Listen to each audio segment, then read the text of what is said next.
Research is our strength to overcome any limitations.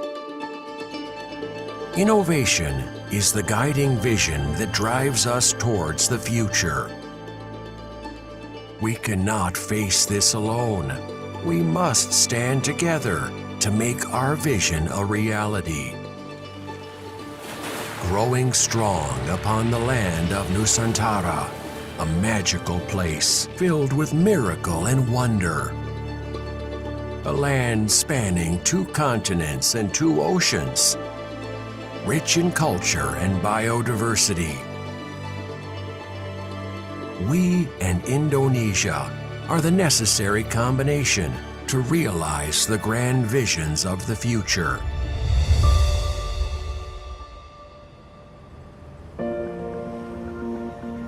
Like an orchestra, BRIN harmonizes research, development, assessment, application, and also synergies, invention, and innovation in Indonesia. We created an ecosystem consisting of 7 deputies, 12 research organizations, and 85 research centers dispersed throughout Indonesia.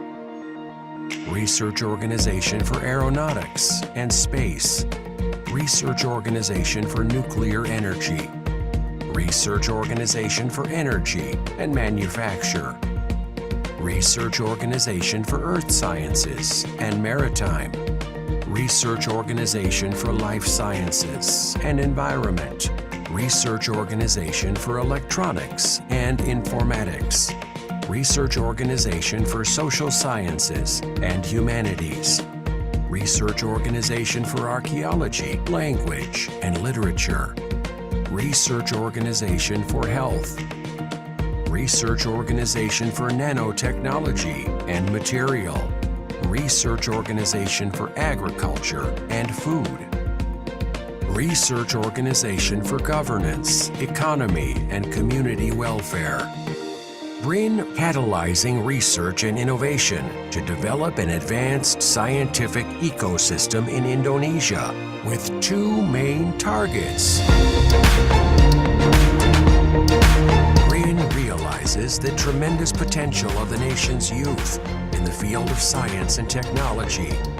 Thus, various research and innovation policies are being formulated to develop and cultivate human resources with high competence and aptitude in science and technology.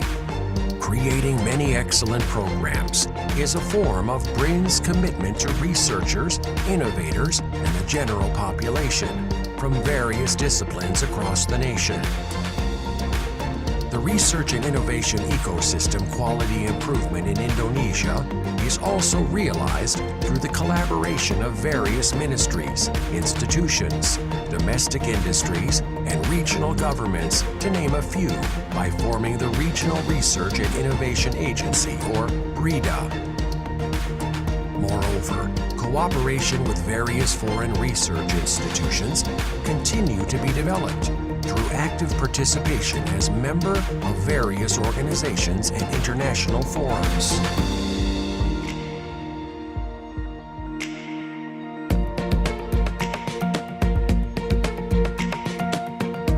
BRIN organizes research into a more effective and efficient process by integrating human resources, infrastructure, and budget from various research and development institutions. Oriented by a national research priority, BRIN routinely enacts comprehensive evaluations from various research and development institutions. This effort is supported through the continued management and improvement of various research and innovation facilities located across 17 regions of Indonesia, dedicated towards the development of science and technology. BRIN continues to improve our contribution to research and innovation towards national development by developing and revitalizing 4 areas of science and technology, or KST. An integrated area consisting of research laboratory facilities, testing laboratories, and industrial facilities for both startups and SMEs. Tenant office rooms, co-working space, meeting rooms, gallery rooms, and other supporting facilities.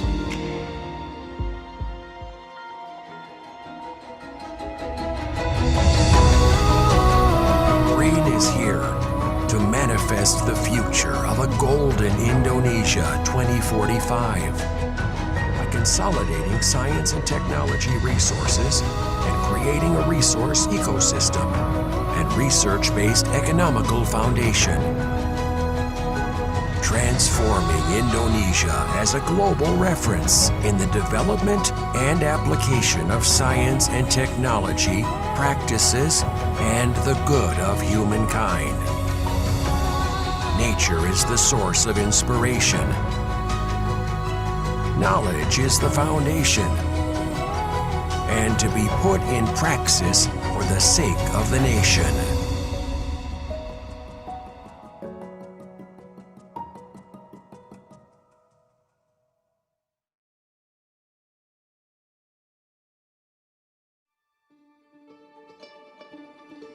Research is our strength to overcome any limitations. Innovation is the guiding vision that drives us towards the future. We cannot face this alone. We must stand together to make our vision a reality. Growing strong upon the land of Nusantara, a magical place filled with miracle and wonder. A land spanning 2 continents and 2 oceans, rich in culture and biodiversity. We and Indonesia are the necessary combination to realize the grand visions of the future.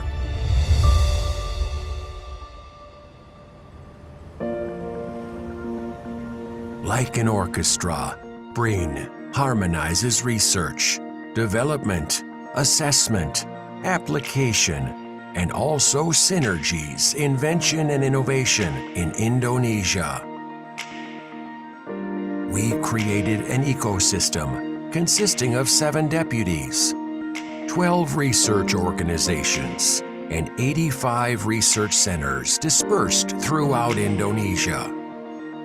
Research Organization for Aeronautics and Space, Research Organization for Nuclear Energy, Research Organization for Energy and Manufacture, Research Organization for Earth Sciences and Maritime, Research Organization for Life Sciences and Environment, Research Organization for Electronics and Informatics, Research Organization for Social Sciences and Humanities, Research Organization for Archaeology, Language, and Literature, Research Organization for Health, Research Organization for Nanotechnology and Material, Research Organization for Agriculture and Food, Research Organization for Governance, Economy, and Community Welfare.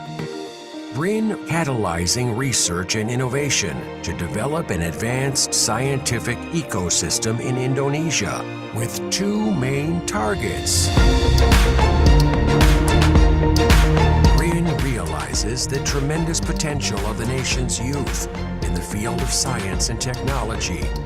Thus, various research and innovation policies are being formulated to develop and cultivate human resources with high competence and aptitude in science and technology. Creating many excellent programs is a form of BRIN's commitment to researchers, innovators, and the general population from various disciplines across the nation. The research and innovation ecosystem quality improvement in Indonesia is also realized through the collaboration of various ministries, institutions, domestic industries, and regional governments, to name a few, by forming the Regional Research and Innovation Agency, or RIDA. Moreover, cooperation with various foreign research institutions continue to be developed through active participation as member of various organizations and international forums.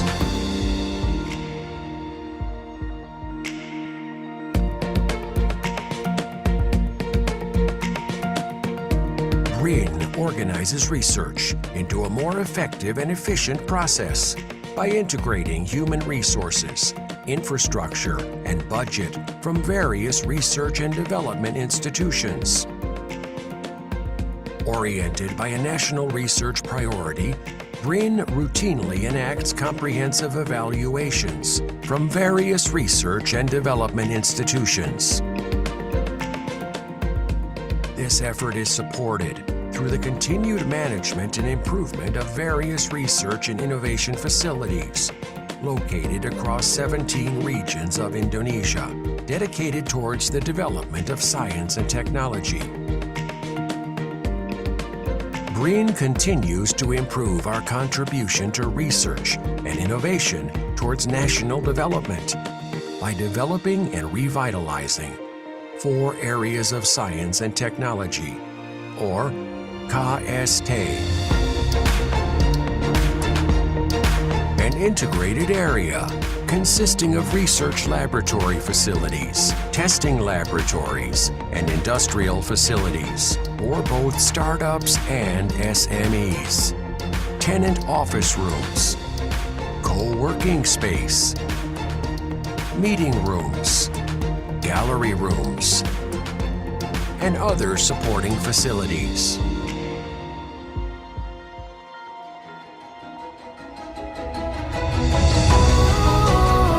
BRIN is here to manifest the future of a golden Indonesia 2045 by consolidating science and technology resources and creating a resource ecosystem and research-based economical foundation. Transforming Indonesia as a global reference in the development and application of science and technology, practices, and the good of humankind. Nature is the source of inspiration.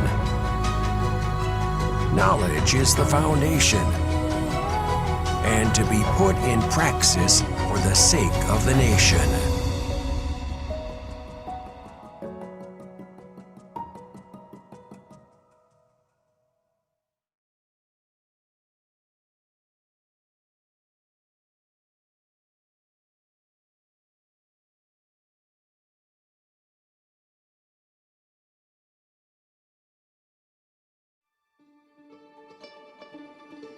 Research is our strength to overcome any limitations.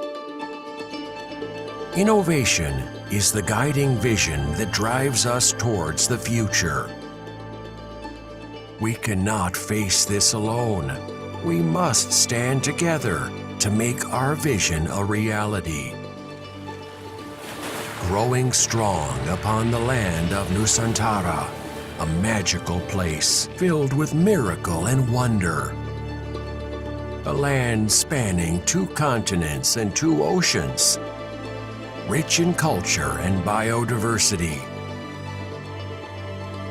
We and Indonesia are the necessary combination to realize the grand visions of the future.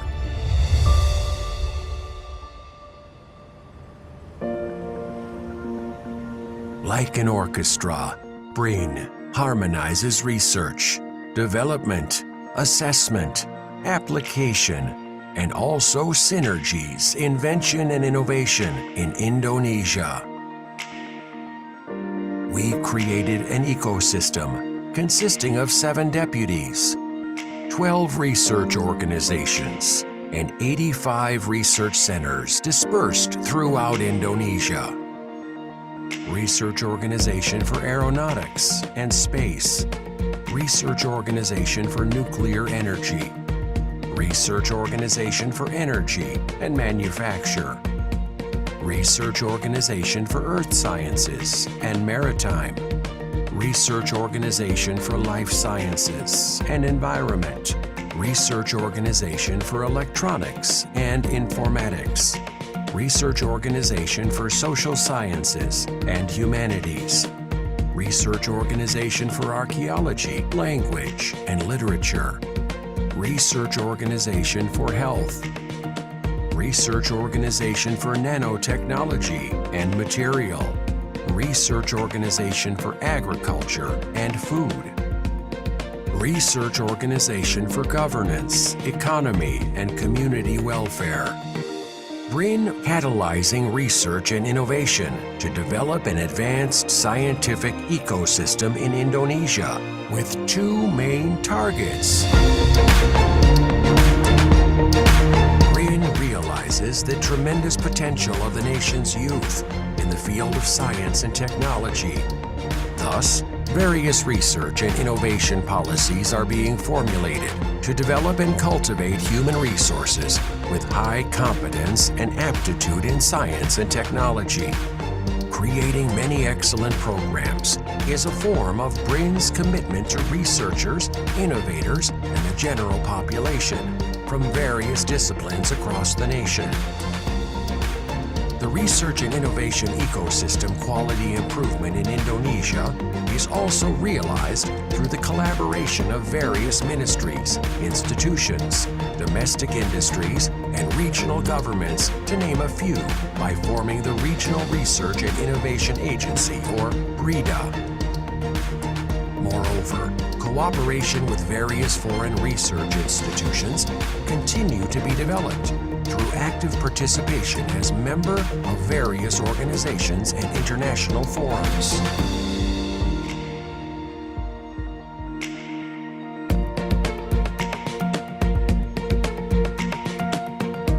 BRIN organizes research into a more effective and efficient process by integrating human resources, infrastructure, and budget from various research and development institutions. Oriented by a national research priority, BRIN routinely enacts comprehensive evaluations from various research and development institutions. This effort is supported through the continued management and improvement of various research and innovation facilities located across 17 regions of Indonesia, dedicated towards the development of science and technology. BRIN continues to improve our contribution to research and innovation towards national development by developing and revitalizing 4 areas of science and technology, or KST. An integrated area consisting of research laboratory facilities, testing laboratories, and industrial facilities for both startups and SMEs. Tenant office rooms, co-working space, meeting rooms, gallery rooms, and other supporting facilities.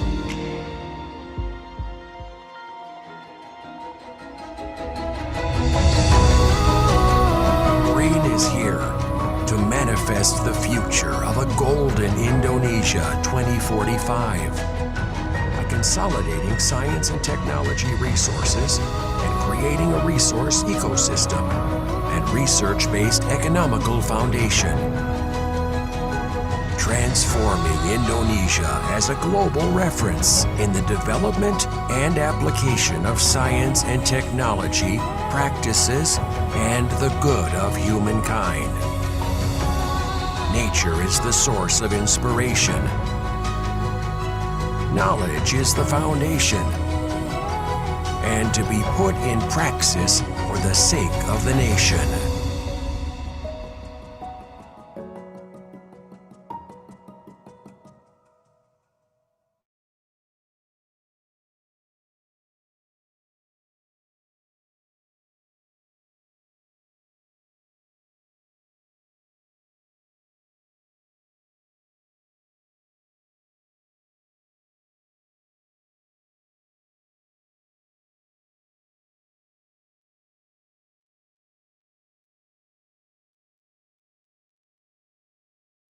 Good afternoon, Mr.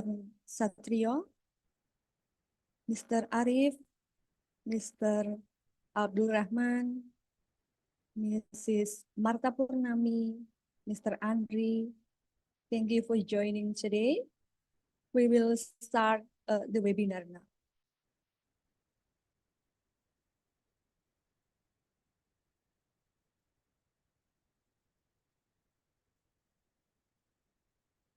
Good afternoon, ladies and gentlemen. May I have your attention? We will initiate the webinar. So for the convenience during the webinar, please mute your communication device. Thank you.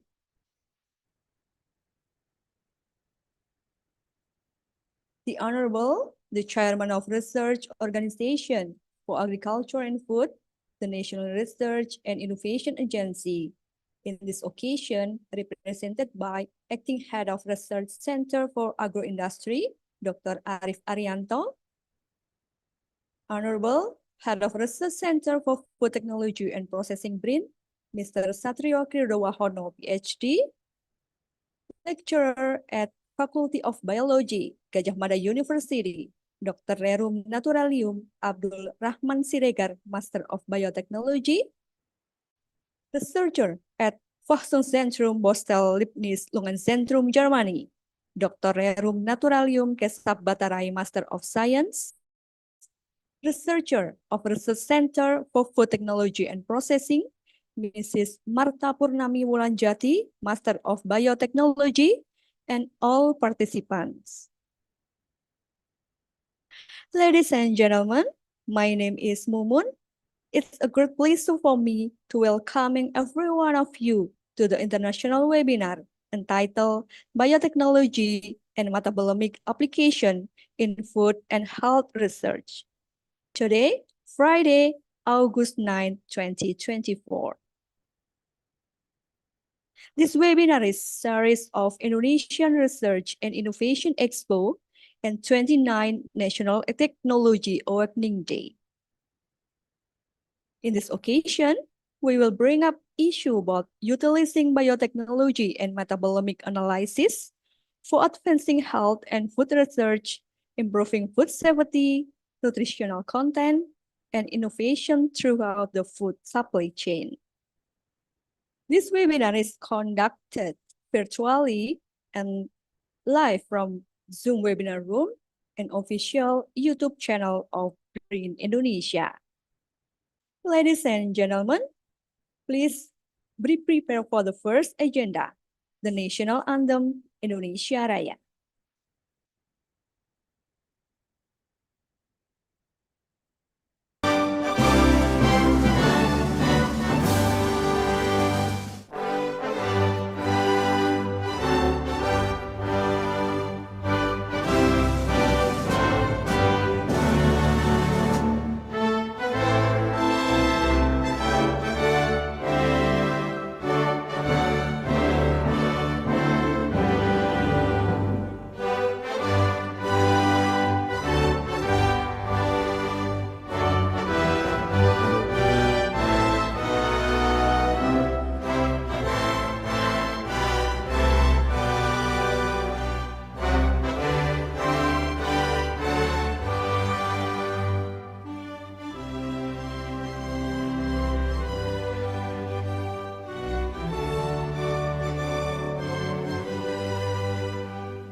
Ladies and gentlemen, we will start the webinar with warm introduction by the Head of Research Center for Food Technology and Processing BRIN. Please welcome Mr. Satrio Kridowahono, PhD.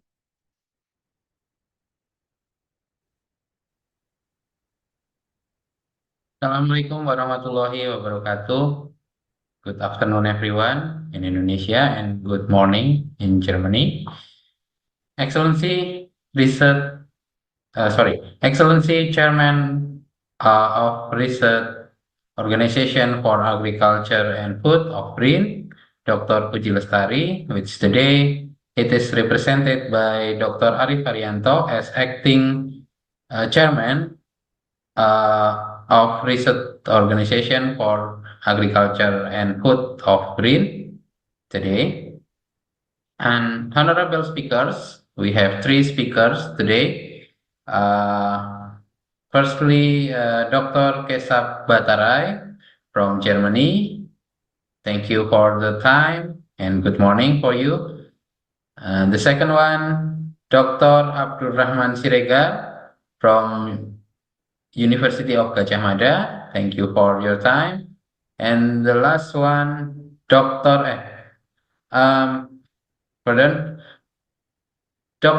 Candidate Marta Purnami Wulanjati from PRTPP BRIN. Hopefully you can finish your doctor and got definite doctor as soon as possible. And the last one, the moderator, Dr. Andri Frediansyah. Distinguished participant and committee of this international webinar, Ngaji Tech Prop number 17, about biotechnology and metabolomic application in food and health research. Firstly, I would like to welcome to you and send many thanks to you, to all of the participants, speaker, and the committee, and particularly for the committee. Thank you very much for your so many effort to prepare this event. So the international webinar Ngaji Tech Prop number 17 presented and organized very well today. And I also want to special appreciation to Indonesian Olympic team, which today achieved 2 gold medal and make Indonesian people very proud to your performance in the Olympic game. Okay, as the part of my welcoming speech, I would like to introduce our research center for food technology and processing of BRIN. Okay, wait.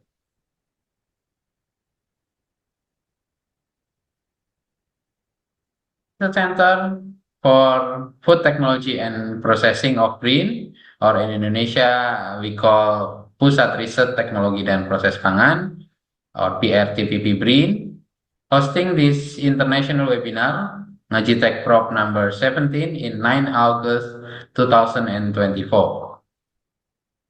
This research center, established since 2022 under the BRIN and for exactly under Research Organization for Agriculture and Food, as one of the 7 research centers in this research organization. Why this research center established in 2022? We have responsibility to create food product from Indonesian biodiversity. As we know that Indonesia is one of the country with high biodiversity. Probably if we combine between the land and marine biodiversity, Indonesia is the highest one in the world. So we have so many resources that we need to utilize, particularly for our research center, utilize for food product using food technology and food processing. The recent food technology and food processing need to utilize this product to get many benefit and to get utilization for the people. As you see in this slide, we have so many research for carbohydrate. So we have so many resource for protein. We have so many kind of fruit, many kind of vegetable, nuts, and beverage resources. So in Indonesia, we need to explore more our biodiversity, particularly in this research center for food application. This research center in the last 3 years, since 2022, has three research focus or research program. Firstly, food security revitalization, particularly to overcome the stunting issues, and it's already transformed in this year, in 2024, into functional food program. And I think this webinar will have many many relation with this topic, particularly for functional food. Maybe for food precision, I think food precision for health, or for nutrition for food precision in health, I think. And the second one, how to preserve the food more than 6 months. So we have a program about processed food packaging and preservation, and hopefully with this topic, we can overcome the issue in food loss and food waste, and also support the food security for Indonesia. The last one is halal research and innovation. It's not only because of Indonesia has the biggest population of Muslim in the world, not only for that, but it's also for supporting economic and tourism development in Indonesia.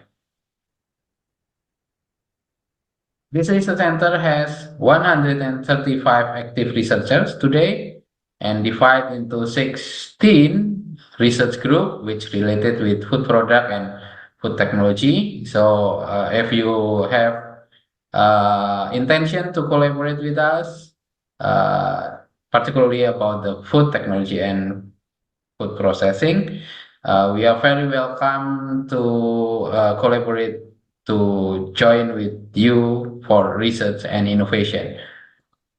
We already also, in the last 3 years, we already produce more than 500 international publication in journal, book chapter, or proceeding, and produce more than 100 patent, I think. Yeah, it's about 100 patent, and some of them also already licensed by industries, such as about canned food, about chicken egg flour, sagu instant noodle, anthocyanin beverage powder, and artisan spirulina cheese. Hopefully, in further will be many another patent will utilized by industries or licensed by industries. We also support by facility of BRIN in Gunung Kidul, Yogyakarta, Indonesia. Di Pusat Riset Teknologi dan Proses Pangan, Badan Riset dan Inovasi Nasional sebagai laboratorium rujukan riset halal Indonesia, saya nyatakan diresmikan. Was inaugurated by Indonesia Vice President at 22 April 2022.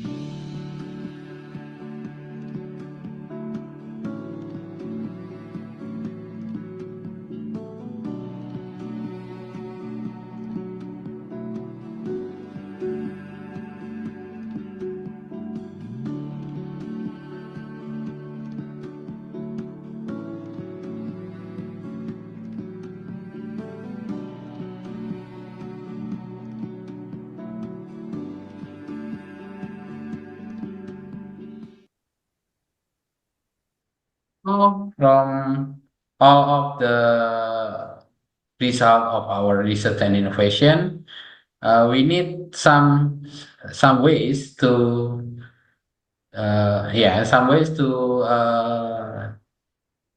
deliver or transfer technology to the people. One of them, we have webinar series, which called Ngaji Tech Prop. In Indonesia means Ngaji, Teknologi, dan Proses Pangan. In English, we can say, or we can call as review of food technology and processing. Until last year, we have 15 webinar series and only one international webinar series last year in Ngaji Tech Prop number 11 with Chulalongkorn University, Thailand.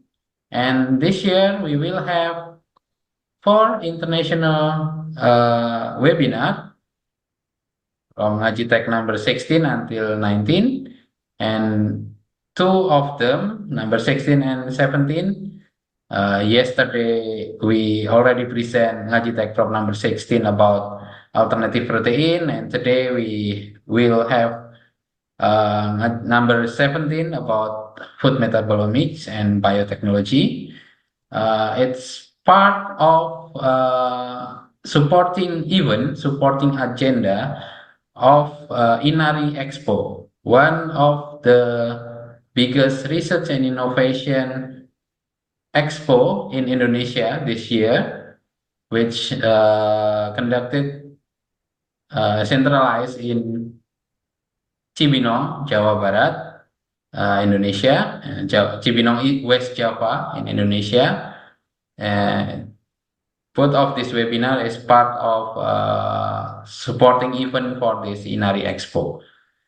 And for further Ngaji Tech Prop for international webinar in 18 and 19, and also for Ngaji Tech Prop number 20, it's not international, but it's a national webinar in Bahasa about our recent implementation in 2024 with our stakeholders. You can check this in our announcement in our social media, PRTPW BRIN, or you can check in YouTube channel, BRIN Indonesia. And about our webinar today, number 17, about biotechnology and metabolomic, it's related to some of our strategic program in the next 5 years, particularly, in my opinion, maybe it will be increased more. There is more perspective after this webinar, but in my opinion, it will be related with the functional food, particularly for nutrition for precision health. As we know that we need to explore more functional food potential in Indonesian biodiversity resources. We have so many, Indonesia has so many resources in biodiversity, and also in halal research and innovation, particularly for research in halal detection and authentication. As we know, we still has many obstacles need to overcome to detect halal marker, and that we need to improve more when the product transform into another shape or another food product. So we need to improve the detection, maybe using a metabolomic technique. So finally, on behalf of the committee,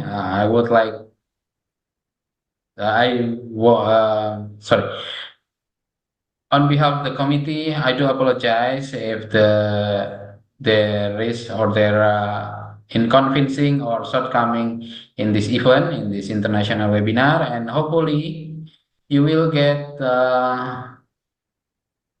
more enjoy discussion today, enjoy webinar today, and also get more perspective, more idea, more inspiration, and maybe more collaboration about research in biotechnology and metabolomic for food, particularly. Thank you for your attention. PRTPP BRIN, Technology for Food, Food for Future. Wassalamualaikum warahmatullahi wabarakatuh. Waalaikumsalam wabarakatuh. Thank you, Mr. Satrio. The next agenda is welcome speech from the Chairman of Research Organization for Agriculture and Food BRIN and officially open the webinar. The speech will be delivered by Acting Head of Research Center for Agroindustry. Please welcome Dr. Arif Arianto. Thank you very much, Mrs. Mumun. It's okay, Okay, Bismillahirrahmanirrahim. Assalamualaikum warahmatullahi wabarakatuh.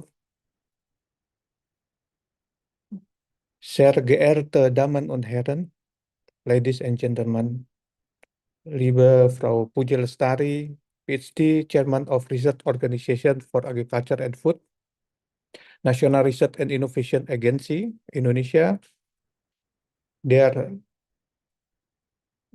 Mr. Satrio Wahono, PhD, Head of Research Center for Food and Technology and Processing, National Research and Innovation Agency. Lieber first speaker, Herr Dr. Rernard Abdul Rahman Siregar, Master of Biotech, Lecturer of Faculty of Biology, University of Gajah Mada, UGM, Indonesia. Lieber second speaker, Herr Dr. Rernard Keshab Batarai, Master of Science, Researcher of Forschungszentrum Borstel, Leibniz Lungenzentrum, Germany. Lieber third speaker, Dr. Kandidat Frau Marta Purnami Wulayanti, Master of Biotech, PhD student of Biotechnology, Technical University of Munich, Germany, and also a researcher of Research Center of Food and Technology and Processing, National Research and Innovation Agency. And Lieber Moderator, Herr Dr. Rernard Andri Frediansyah, Master of Science, Senior Researcher of Research Center for Food Technology and Processing, National Research and Innovation Agency, Indonesia. Good afternoon in Germany and good morning in Germany and good afternoon in Indonesia. Welcome to the International 17th Webinar Kaji Tech Drop, Biotechnology and Metabolomic Application in Food and Health Research. I am delighted to see such of a diverse and distinguished group of participants here today, virtually and in person. Tomorrow is also important day in Indonesia, namely National Technology Awakening Day. That's why to commemorate this day, we are holding one of these webinar event today. As you know, biotechnology harnesses biological processes, living organism or system to develop product and technology that significantly enhance the quality of human life.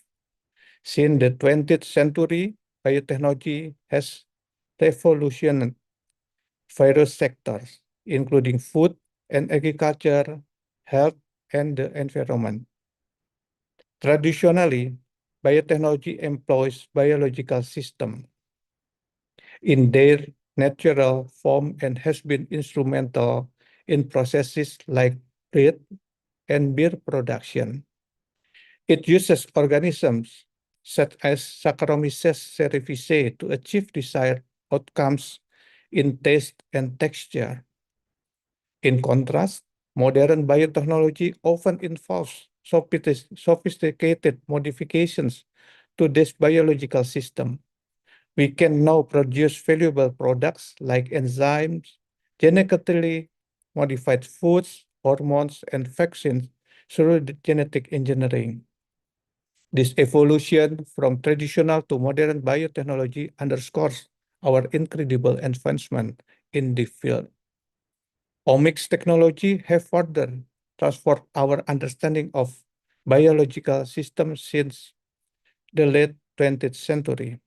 These technologies allow us to delve deeply into genetic variation, gene expression pattern, protein quantities, and metabolic pathways. The concept of the metabolome, introduced by Steve Oliver in 1998, marked the beginning of the omic era.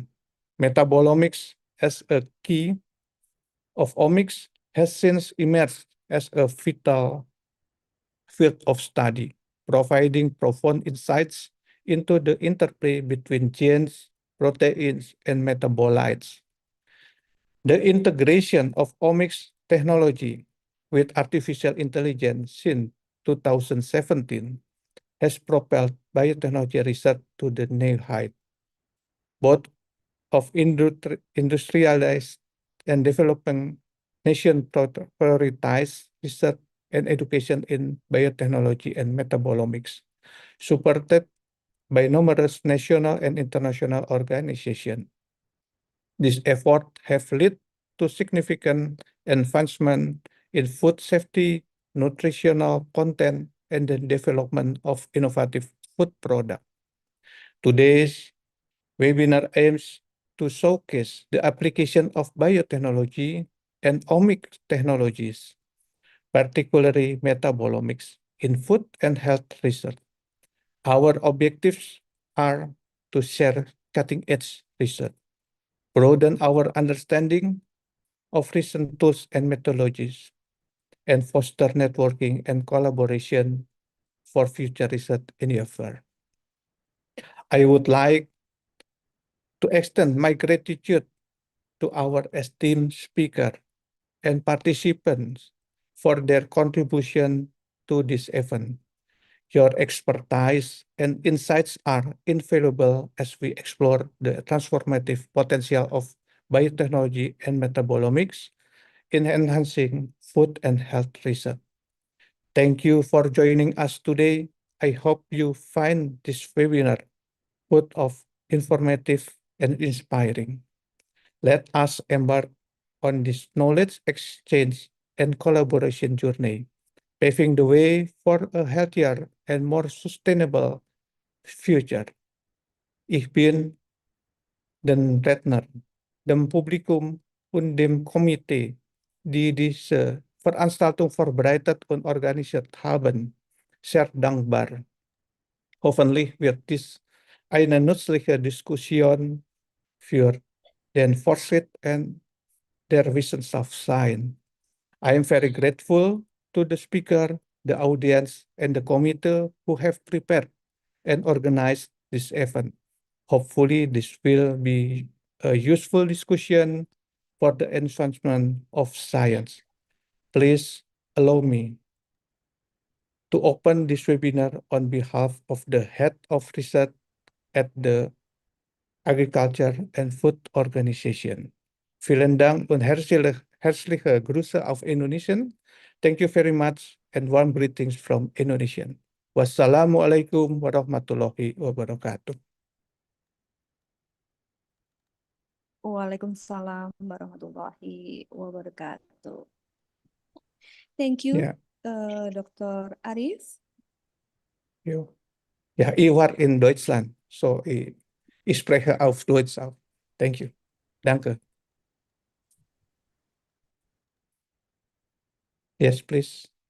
Session for all participants. So please, the host can promote all of us and please open your video.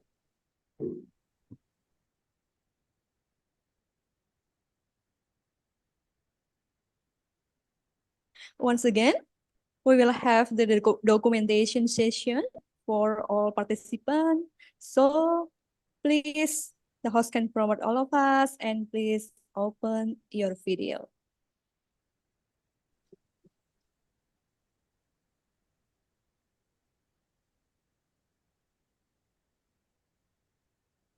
not smiling. There are 4 or 5 slides maybe. So let the host to take the picture.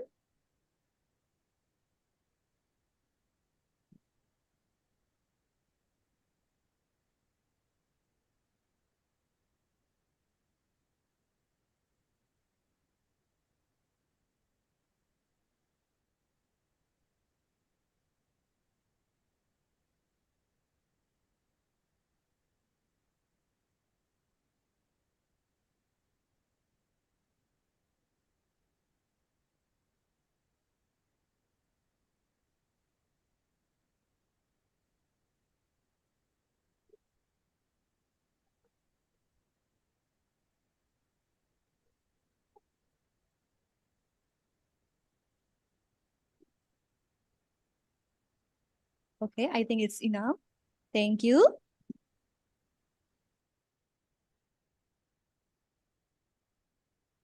Ladies and gentlemen, let's move to our main agenda. Let me to inform you that today webinar we will have 3 speakers. So may I kindly invite our moderator, Dr. Rerum Naturalium Andri Frediansyah, Master of Science. Let me introduce our moderator first. Please, the host to display the CV. Okay. Mr. Andri is a head of research group in microbial metabolite for food and research Center for Food Technology and Processing, National Research and Innovation Agency. His expertise is in microbial nutritional product. He received postdoctoral research from Fulbright Scholar at University of Florida, US at 2023, and active as a member of American Society for Microbiology, American Society of Pharmacognosy, the Indonesian Association of Food Technologists, and Indonesian Researchers Union. Mr. Andri, time is yours. Thank you, Ms. Mumun, for your kind of introduction. Assalamualaikum warahmatullahi wabarakatuh. Good afternoon, everyone, and good morning to speakers from Germany. Welcome to today's webinar about biotechnology and metabolomic applications in food and health research. My name is Fred, and I will be your moderator for this sharing session. In today's sharing session, we will have 3 speakers. The first is Dr. Abdul Rahman Siregar from Gadjah Mada University, Indonesia. And the second one is Dr. Keshap Batarai from Forsung Centrum, Boston, Germany. And the third is Ms. Marta Purnami Wulanjati from National Research and Innovation Agency, or BRIN. And we will have presentation from 3 speakers in a row. Each speaker will have to talk about 20 to 30 minutes, and there will be a Q&A up to 15 minutes after the third speaker is present. Okay, maybe let us begin with Dr. Abdul Rahman Siregar as the first speaker. He will talk about microbial bioprospecting in food and health research. And I'd like to present his CV before he begins this talk. Dr. Abdul Rahman Siregar is currently a lecturer and also the head of microbiology laboratory at the Faculty of Biology, Gadjah Mada University, Indonesia. He got a bachelor's degree in biology from Gadjah Mada University in 2008, a master in biotechnology from the same university in 2011, and his PhD from the University of Göttingen, Germany in 2022. He started his career in 2010, and he is also active in various organizations. He is also a prolific writer, and Dr. Abdul, his expertise is in microbiology and also biotechnology. If you want to connect, you can reach him via email as written in this slide. Okay, without further delay, please welcome Dr. Abdul Rahman Siregar. The time and screen are yours.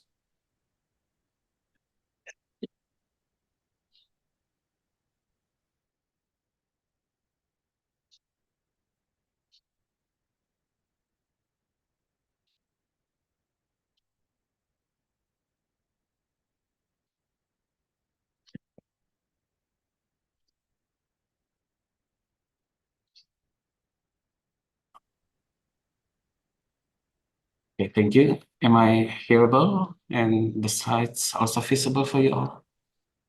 Yes, we can Ah. see clearly. Okay, thank you. Ya, Assalamualaikum warahmatullahi wabarakatuh. I'd like to extend my thanks to Dr. Frediansyah for the kind introductions and to all of you for taking the time to be here today, particularly the chairman of research organization of agriculture and food BRIN. By processing, please forgive me if I make some mistaking by giving the name BRIN, and to all of the participants for taking the time today. Today I'm so honored to have a chance to share information regarding the microbiome by prospecting and on food and health.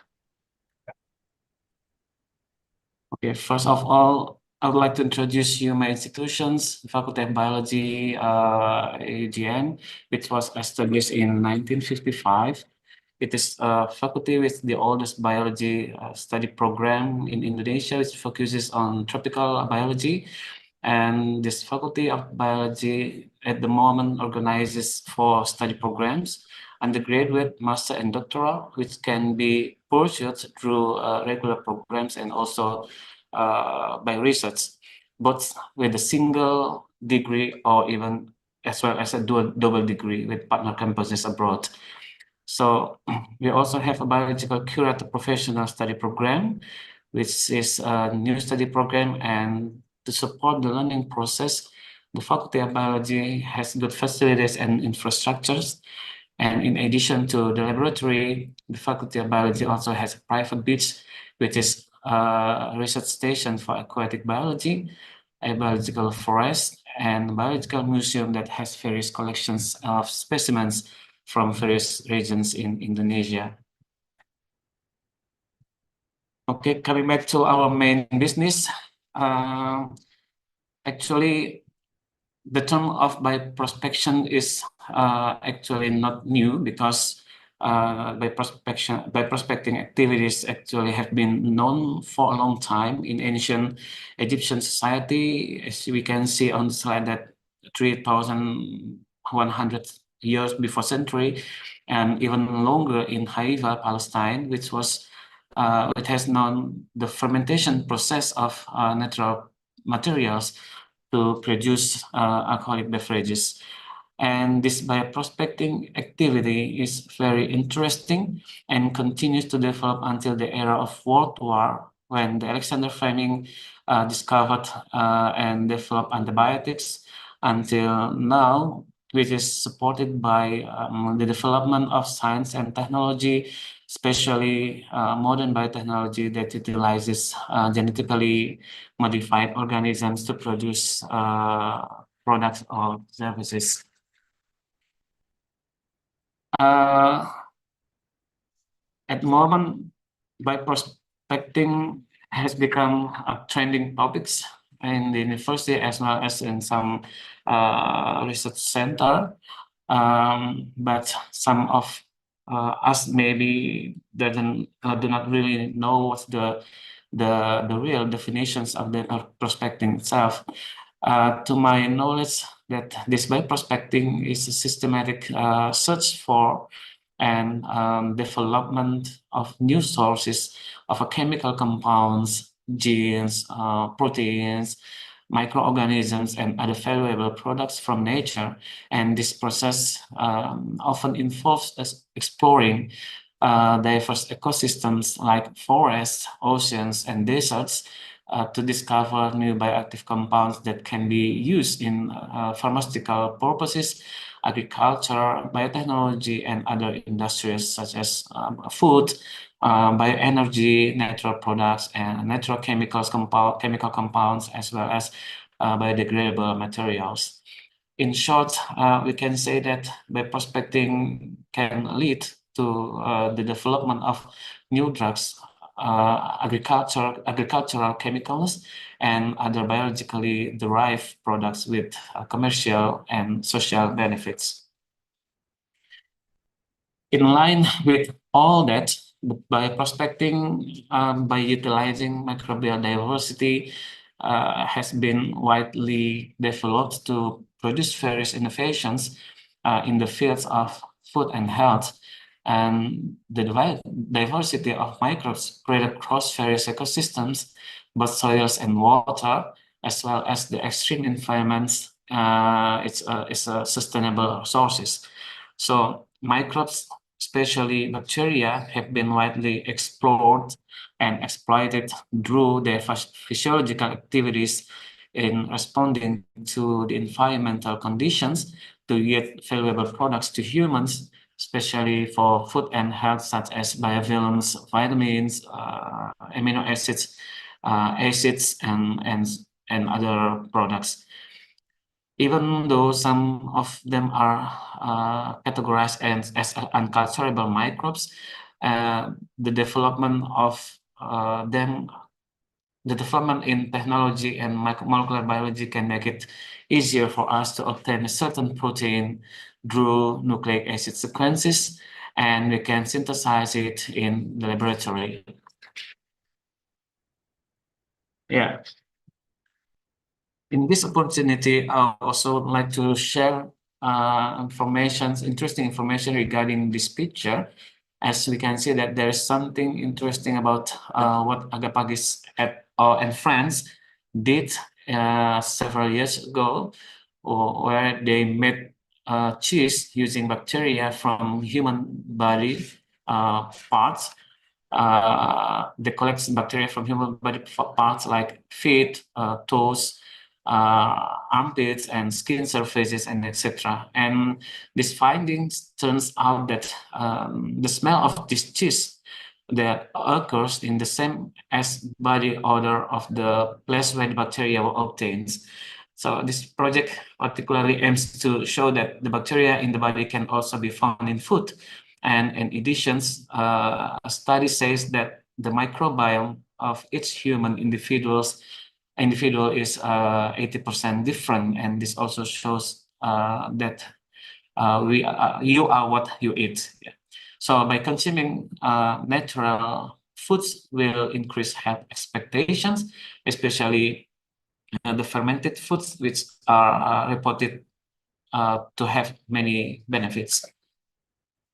So this slide shows us that lots of benefits come from the fermented food. The first is probiotics. The most well-known benefits from the fermented foods, and the probiotics itself are live microorganisms, which mainly bacteria, that have health benefits when we consume these probiotics in appropriate amounts. And the main function of probiotics is actually to maintain the balance of gut microbiota, which plays an important role in various aspects of health. So apart from this, actually many benefits come from this probiotics, and some of them are improved digestive health, to strengthen the immune system and reduce the risk of gastrointestinal disease, reduce antibiotic side effect, and and reduce the side antibiotic. This is some benefits of the fermented food.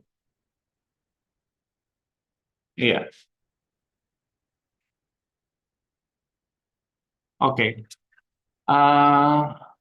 In this slide, I also wanted to show you that the fermented food have benefits to health. I also put one paper here in the slides that an overview of fermentations in the food industry, looking back from a new perspective. In this paper, in this report, interestingly, fermented foods are reported to be able to reduce the risk of non-communicable disease, such as cardiovascular, stroke, heart disease, cancer, diabetes mellitus, the incidence, the diabetes mellitus at the moment, the incidence of which is currently increasing dramatically, particularly among the children due to the eating patterns, the consumption habits, and the consumption of high sugar drinks, which can cause kidney failure and other diseases. So by consuming this fermented food, we can have the improvement of psychochemical and sensory nutritional and safety, and part of it, we can also improve health status, reduce the risk of non-communicable disease, as I mentioned before, and growing interest of wide applications of the fermentation. Yes.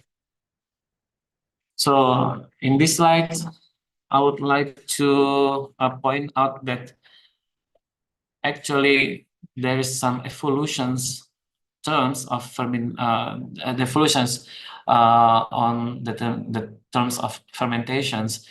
There could be three terms of fermentations. They are traditional fermentations, biomass fermentations, and precision fermentations, where the precision fermentations will be divided again into two: the indigenous protein and foreign protein fermentations. So in traditional fermentations, it's a fermentations process that has been used for thousands of years to preserve or to enhance the flavor of foods and beverages. And this process often involves microorganisms naturally present in the environment or added through fermentation agents such as yeast or lactic acid bacteria. For example, if you want to produce alcohol fermentations to make beer and wine, it can be grouped into the traditional fermentations, even with the lactic acid fermentations to make yogurt, kefir, kimchi, sauerkraut, even with our traditional food, tempeh. Yeah. And the biomass fermentations is a process in which microorganisms are grown on a large scale to produce microbial biomass as a primary product. And these microorganisms can be bacteria, can also be yeast and algae, and the resulting biomass can be used as a source of protein, lipid, feedstock for biofuels, or for other purposes. And the example of this biomass fermentations, it could be production of single cell protein from algae or yeast for use as animal feed or human food supplements, and the productions of yeast biomass for baking, and the productions of bioethanol from lignocellulosic biomass.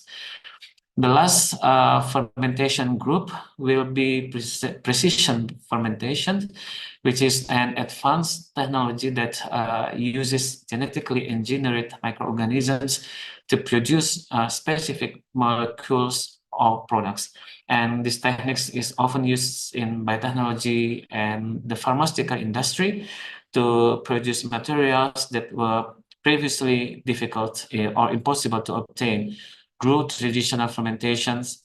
For example, the production of insulin, enzymes, hormones, or other specific proteins using genetically engineered microorganisms, and also production of milk without cows through precision fermentations involving microbes engineered to produce milk proteins such as casein.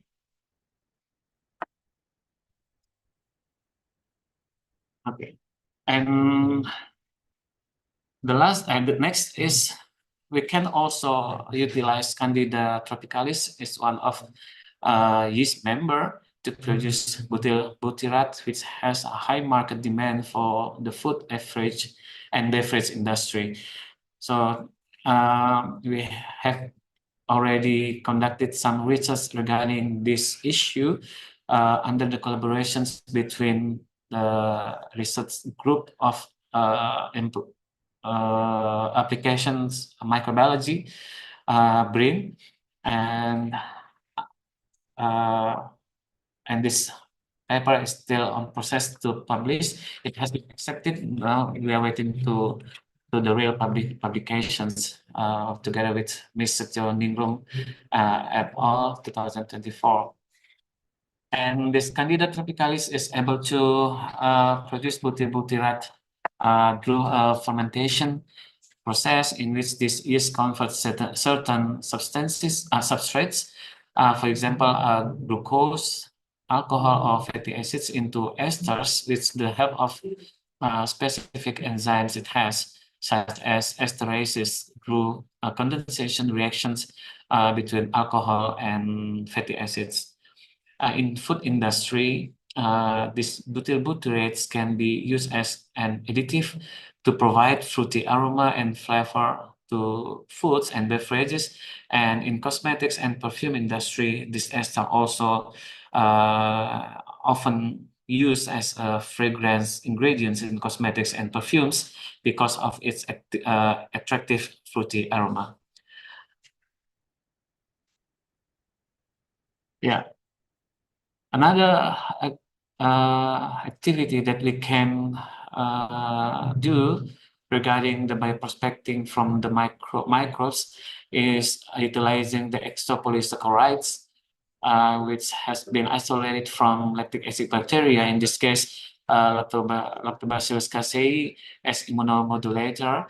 Yeah. And then these exopolysaccharides have attracted research attention because of their potential as immunomodulators, agents that can modulate or regulate the immune system response. And these exopolysaccharides are carbohydrate polymers secreted by microorganisms to the outside of the cells and form a matrix that protects the cell and provides various biological functions.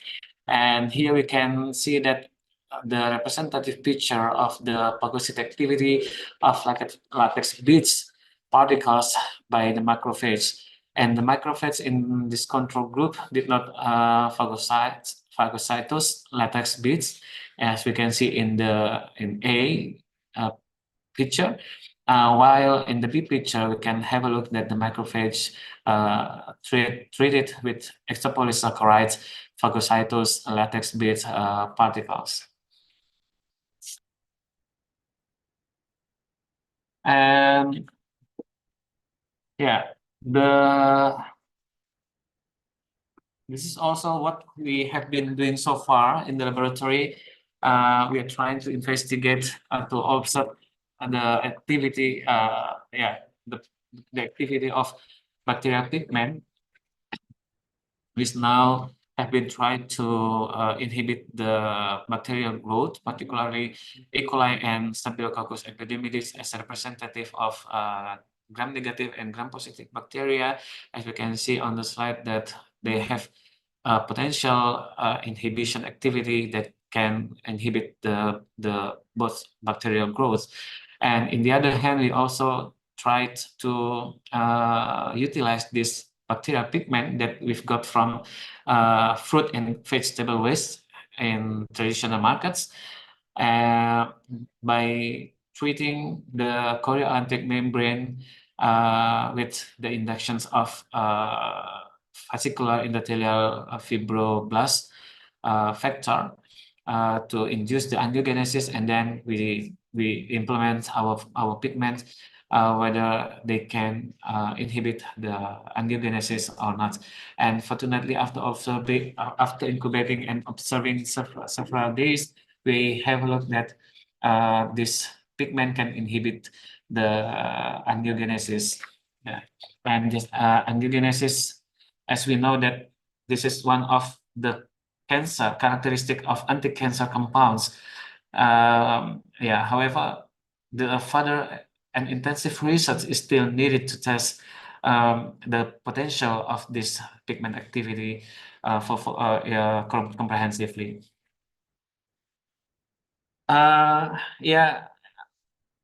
MDRO is multi-drug resistant organisms is still challenging, particularly after the era COVID-19, because the use of antibiotics has increased significantly in this era to treat secondary infections in COVID-19 patients.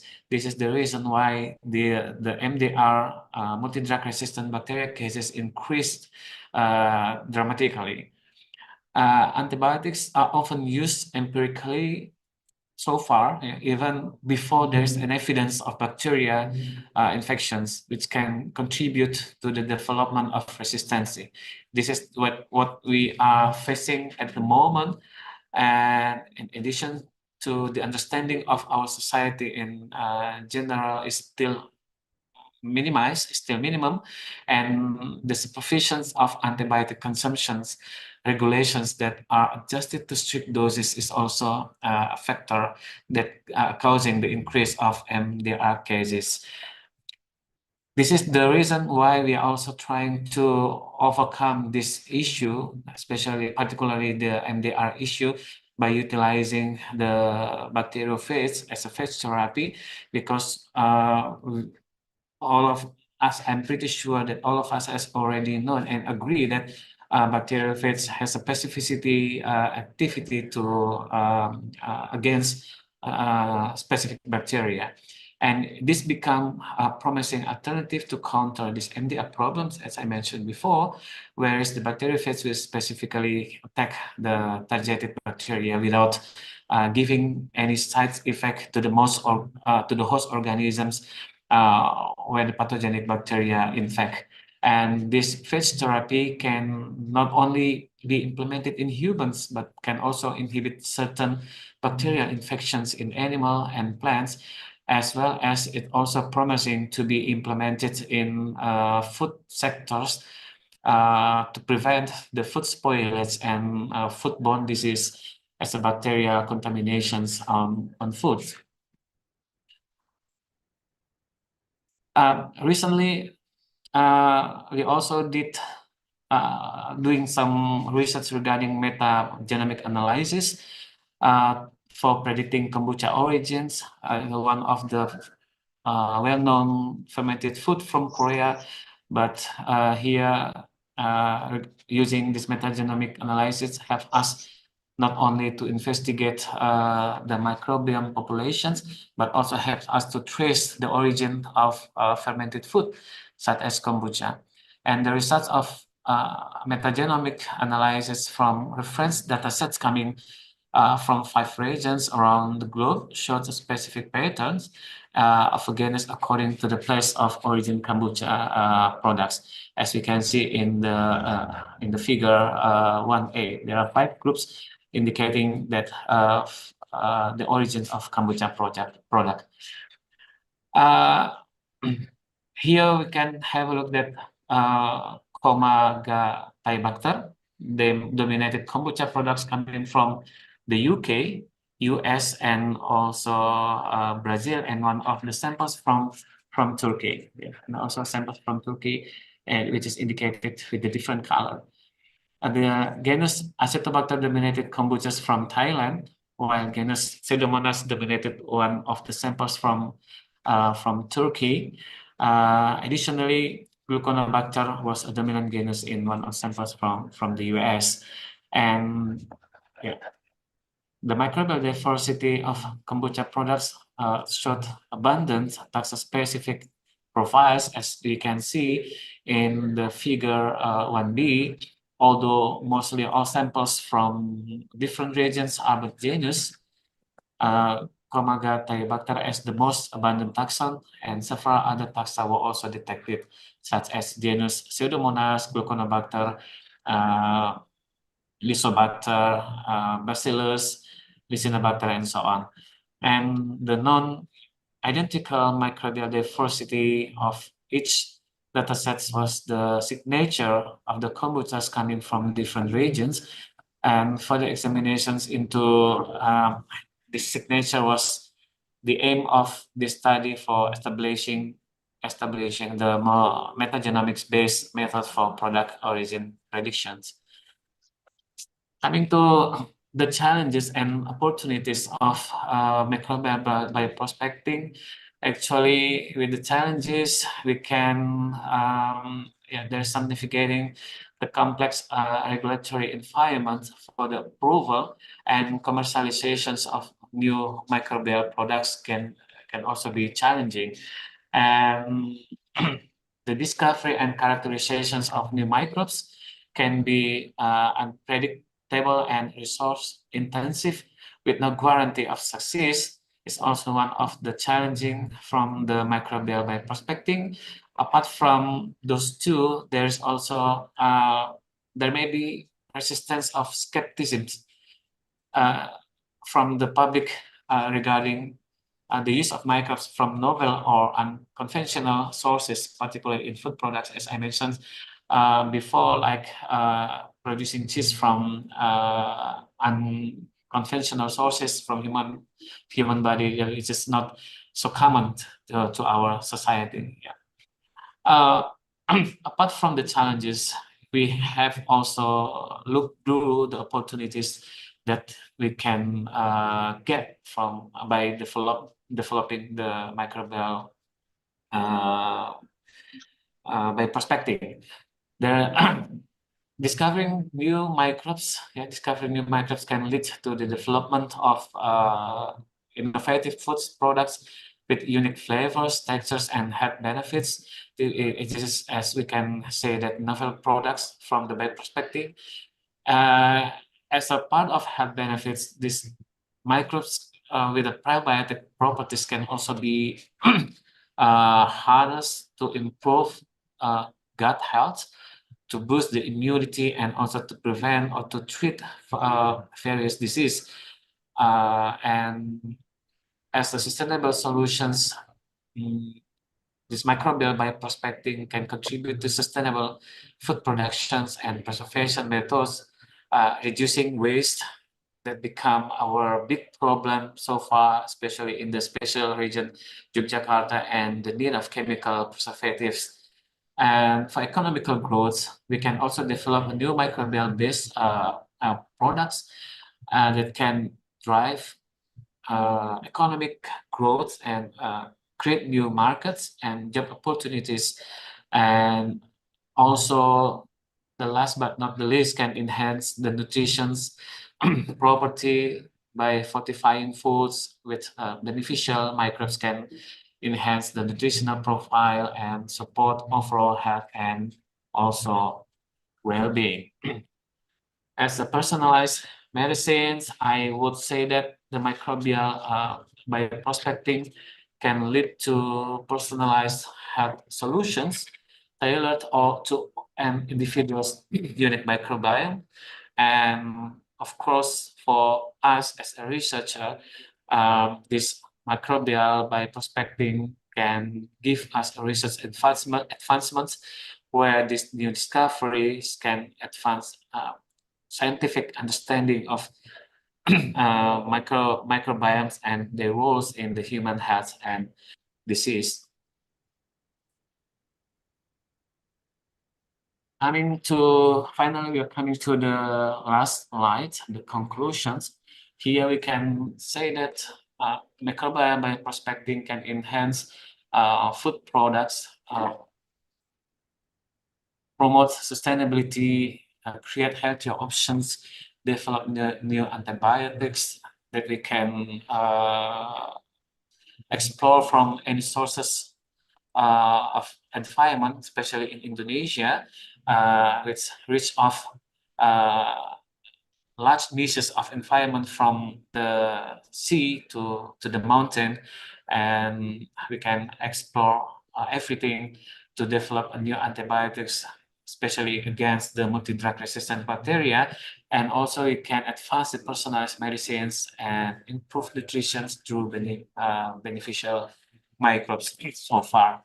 This is what I can say in this sessions. Thank you very much. I give this mic again to the moderator. Okay. Thank you, Dr. Abdul Rahman Siregar, for your very insightful and captivating presentation. We will have Q&A after the third speaker, so please take your time for now. And okay, let us move to the second speaker. We will have Dr. Keshap Bataray from Germany, and Dr. Keshap will talk about HRMS-based metabolomics on mining bioactive natural products. Please give me some time to deliver his CV before he begins his talk. Dr. Keshav Bhattarai is currently a research associate postdoctoral at the Biofunctional Metabolites and Structure Forschungszentrum Borstel, Germany. He received his bachelor degree from Trichandra Multiple Campus in Kathmandu, Nepal in 2012. He got his master degree from Tribhuvan University in Nepal to 2015. Then he also obtained his PhD in pharmacy from University of Tübingen, Germany. In 2023, he also got his postdoc from the University of Tübingen. Dr. Keshav started his career in 2014. He was also a research director at the Center for Natural and Applied Sciences in Nepal from 2015 to 2016.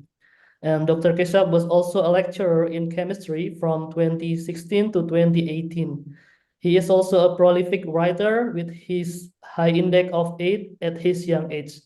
His expertise include natural product chemistry, chemical synthesis, metabolomics, genome mining, analytical chemistry, and also lab quality control. He is also an expert on LCMS, GCMS, NMR, FTIR, and other chromatographic instruments. If you want to connect to him, you can reach him via email as written on this slide. All right, without delay, kindly welcome Dr. Keshav Bhattarai. The time and screen are yours, please. Okay, Freddie, thank you. Can you hear me? Yes, I hear Okay. you very clear. Let me share my screen first.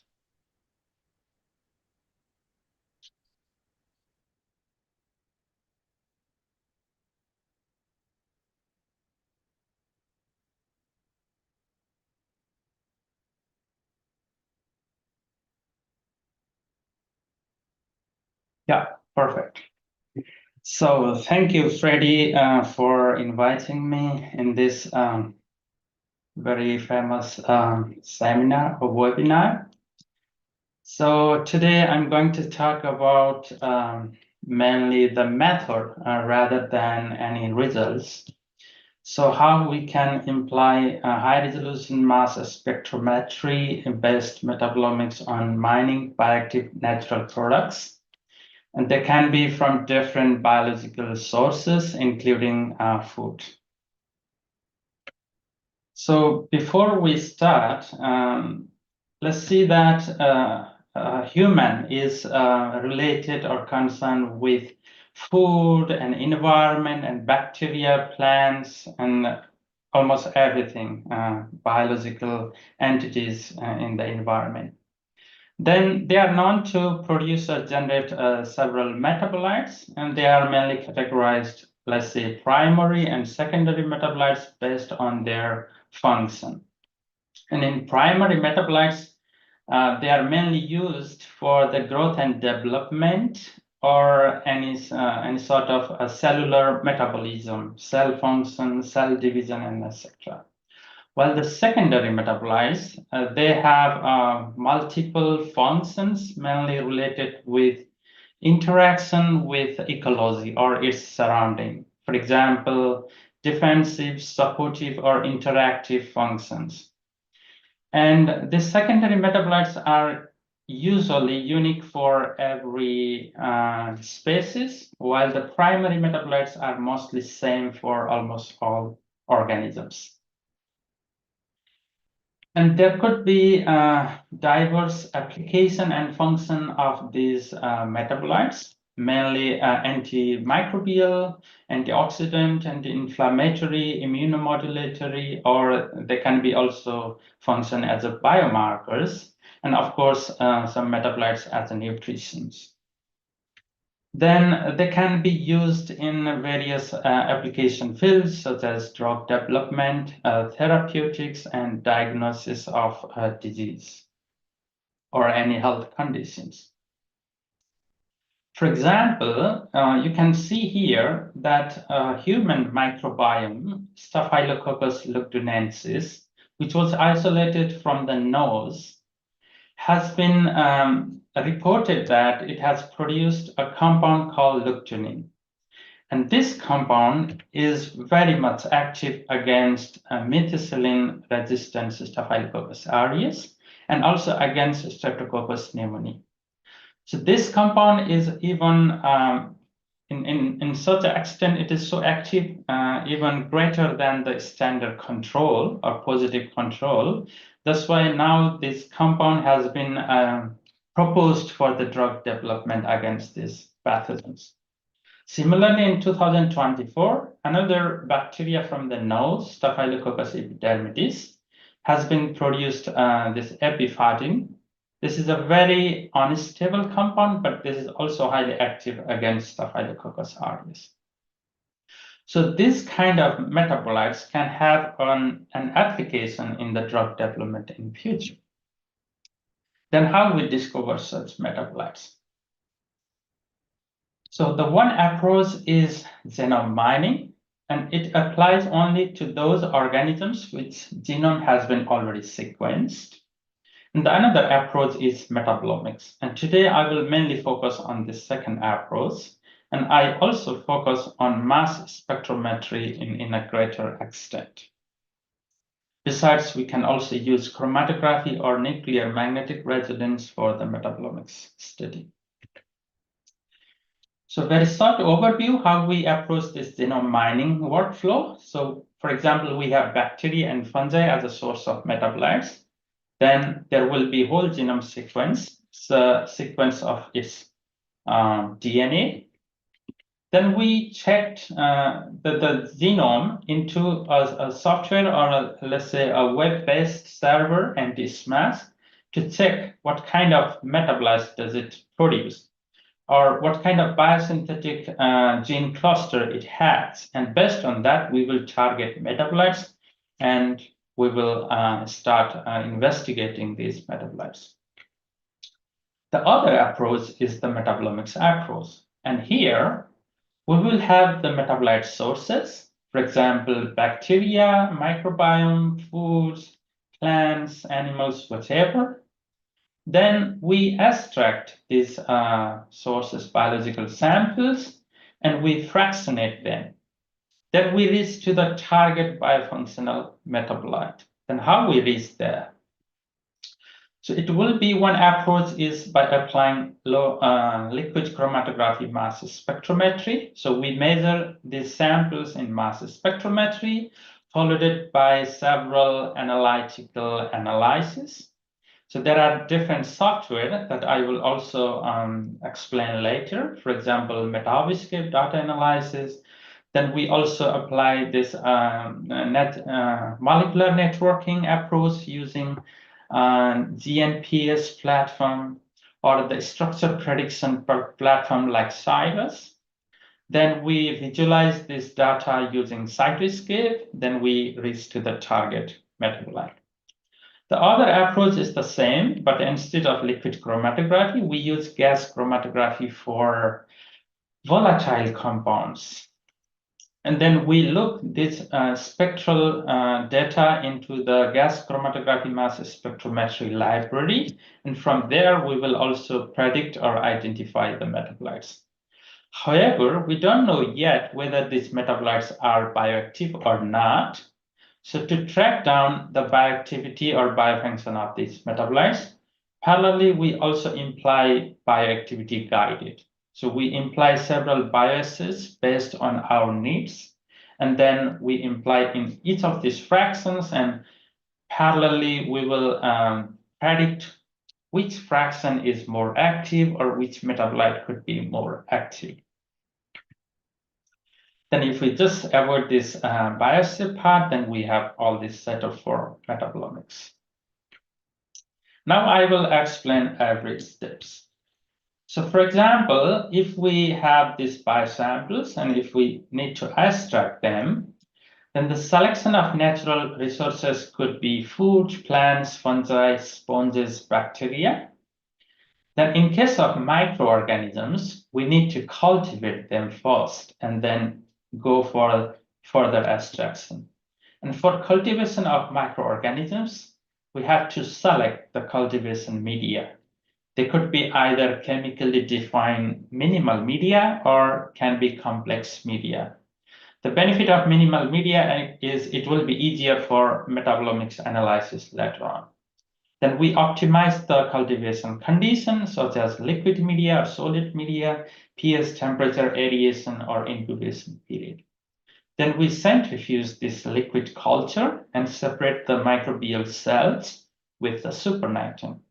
And later, we extract these supernatant or cells or other non-cultivable, let's say, other biological samples with a suitable solvent, specifically organic solvents such as ethyl acetate and butanol, methanol, etc.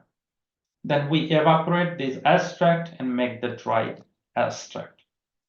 After that, we apply fractionation. And fractionation can be performed in various scale. For example, if we need to fractionate in very low scale, we can apply this solid phase extraction or fractionation protocol. And what it does, it concentrates the desired metabolites by discarding the unwanted matters such as salts, and also unwanted metabolites from the non-desirable polarities. For example, if we are looking for lipid metabolites, then we can discard the water-soluble metabolites. So based on polarity, it can concentrate our metabolites in one fraction. It also helps to simplify the complexity of metabolites from the crude extract. And it will give us the fraction of specific polarity that we are intended to further study. Usually reverse phase, the stationary phase are used. They have the stationary beads and that have hydrophobic interaction with the metabolites, and that separate the complex mixture of metabolites from polar to non-polar metabolites. For example, polar metabolites will elute with water, while non-polar metabolites will be eluted with 100% methanol. Then after fractionation, we submit these samples into LC-MS, so liquid chromatography, mass spectrometry. What it does, it separates the individual compounds and measures the mass charge ratio of each molecule present in this sample, and also measure the fragmentation pattern of these molecules. For example, you have a complex mixture of metabolites. Then this liquid chromatography separates these metabolites through the chromatographic technique. Then there will be a single individual metabolite which will be heated by electron and will be ionized. This ionized molecule. Dia lebih takut sama Sam daripada sama. Nggak apa-apa sekali doang. Sekali doang. Iya kan masih ada kesempatan. problem. Dua kali lagi. Tapi misal kalau yang sekali ini kita lupa, berarti masih ada 3 lagi. Bisa satu lagi. Hah? Iya. Apaan sih? Nggak paham lagi. Sekarang kita lupa. Okay, anyway, I will continue. Maybe it's a background noise. Then these molecules will be transformed into electrical spectral lines, and it will be observed as a spectra. Then we have finally this LC-MS spectra, and we analyze them through different softwares.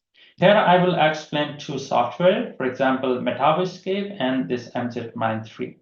MJetMine3 is a free software that anyone can use for free, while Metaboscape is the one which need to be purchased from the company. But both of them work in a similar fashion. And what this software generally do, they actually accumulate and list all the detected metabolites in those samples. And these detected metabolites are called features.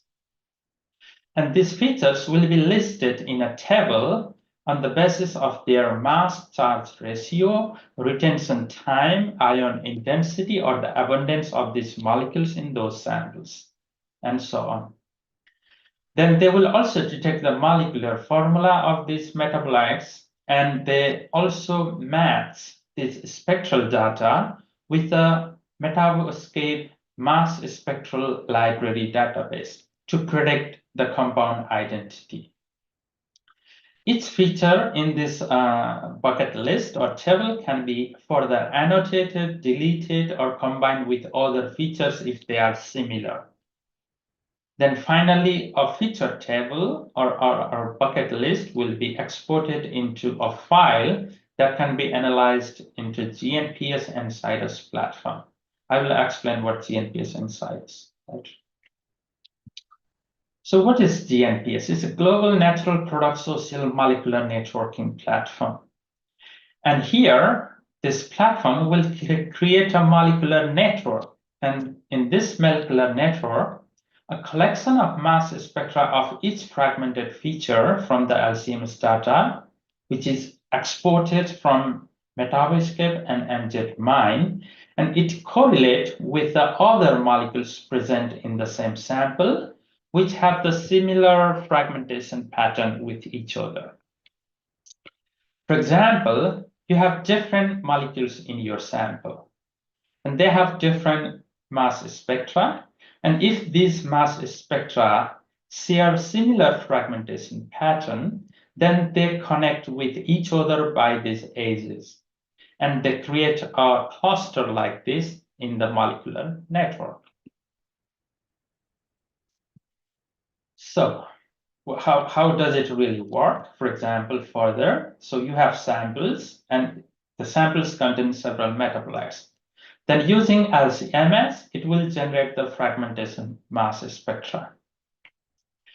For example, you have a structure here of a molecule, then you have the mass spectra like this, and which is split in this fashion. Then this mass spectra will be masked or sorted into the mass spectral database.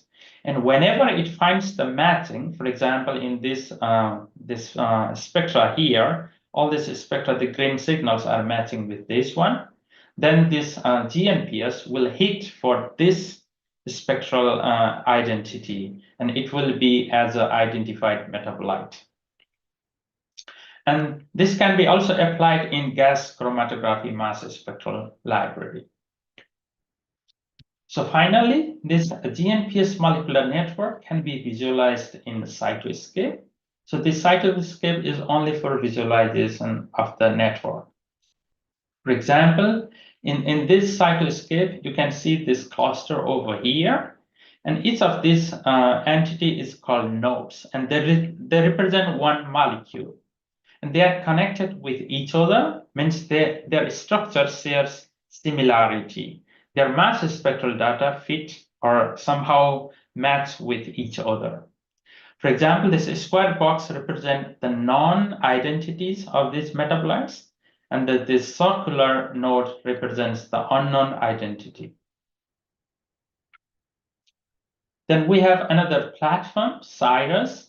This platform will predict the molecular formula of the compound as well as the structure of the compound. And it does by analyzing the molecular fingerprint, or let's say the fragmentation pattern of the compound or the metabolites, and it will compare with a structured database. What it really accounts for is the fragmentation ions or fragmented ions, isotopic pattern, neutral losses, molecular adducts, and double bond equivalence, ring system functional groups of the structure.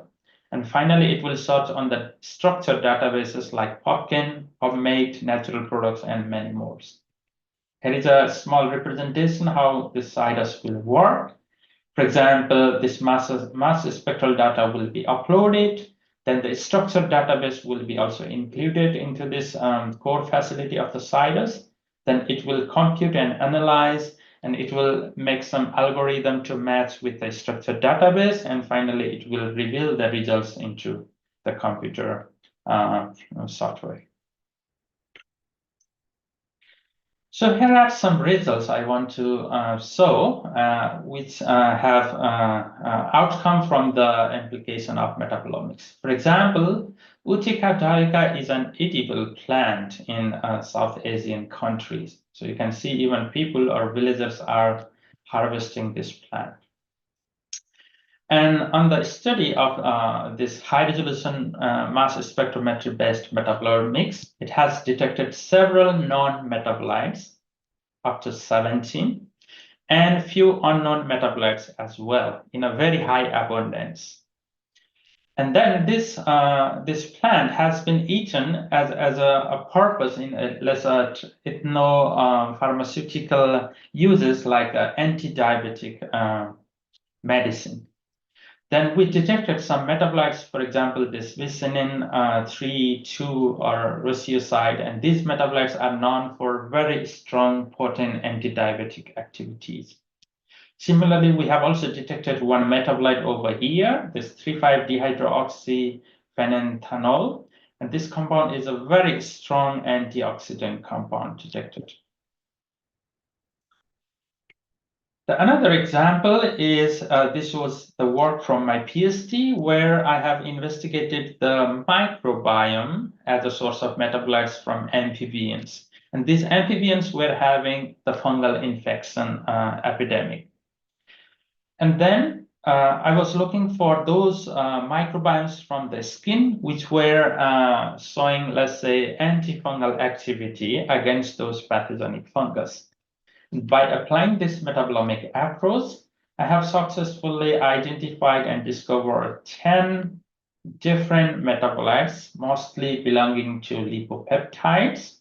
And these metabolites were characterized and their activity was also monitored at the end. And there are a few metabolites which were completely new in structure, such as this lipodipeptide, this compound 1, compound 3, 4, 9, and 10. Almost 6 metabolites were discovered as a new metabolites. Their activity for antifungal assay was measured, but the rest of the activity was still need to be measured. For example, if I explain one of these compound lipodipeptide, how we isolated or discovered this compound. Before that, I just want to explain some terminology if you are not so familiar with metabolomics. For example, HPLC, high performance liquid chromatography, we use it, and it will give us the UV chromatogram. And in this UV chromatogram, each peak represents one pure metabolite. Then we have high resolution mass spectrometry. This will give us molecular mass, molecular formula, fragmentation pattern, and tentative structure. We have molecular network. I already explained it through GNPS and CIRUS. So these are the mass spectrometry library databases. And finally, we elucidate the structure of these metabolites using dereplication, mass spectrometric dereplication, NMR, IR, crystallography, and polarimetry. So in this diagram, the bacteria Pseudomonas stolasi has produced several metabolites, and they are represented in this UV chromatogram. And in this molecular network, you can also see this nonapeptide and dipeptide molecule. They are clustering with each other. Nonapeptide is already non-compound based on this GNPS database, and it's a pseudodesmine compound, which is an antifungal compound. And this dipeptide, we found it as an unknown compound based on metabolomics. That's why we interested on this 429 Dalton dipeptide small molecule. Based on the mass spectrometry data, we speculate the structure like this. So there is the fragmentation pattern, and we apply this into the structure as well. Then we isolated this compound through HPLC, and we were somehow successful to get 6 milligrams of this compound. And later we performed nuclear magnetic resonance and other experiment to get the final structure. And this compound is appeared to be the new. In the similar way, the other example is a metabolomic outcome from the non-typable Haemophilus influenza. This is the current project that I'm still going on. This bacteria is a commensal bacteria that lives on the, let's say, this upper respiratory tract, and it will somehow show opportunistic pathogen for the patient with a low immune system or a weak immune system. it can cause, let's say, it can worsen the diseases such as asthma and pneumonia. Then based on our metabolomics first data, we have total 2,400 almost metabolites detected. And out of them, 44 metabolites are detected with GNPS library and 149 metabolites are detected with Metaboscape library. However, further study and investigation to clarify or to confirm these metabolites are still need to be done. Then another application of metabolomics we can apply in statistical observation. For example, we can analyze principal component analysis and clustering of biosamples based on the intensity or abundance of these metabolites in different biosamples. For example, you can see here in a graphical representation, like we have different biosamples. These biosamples can be explored into the scope plots and loading plots.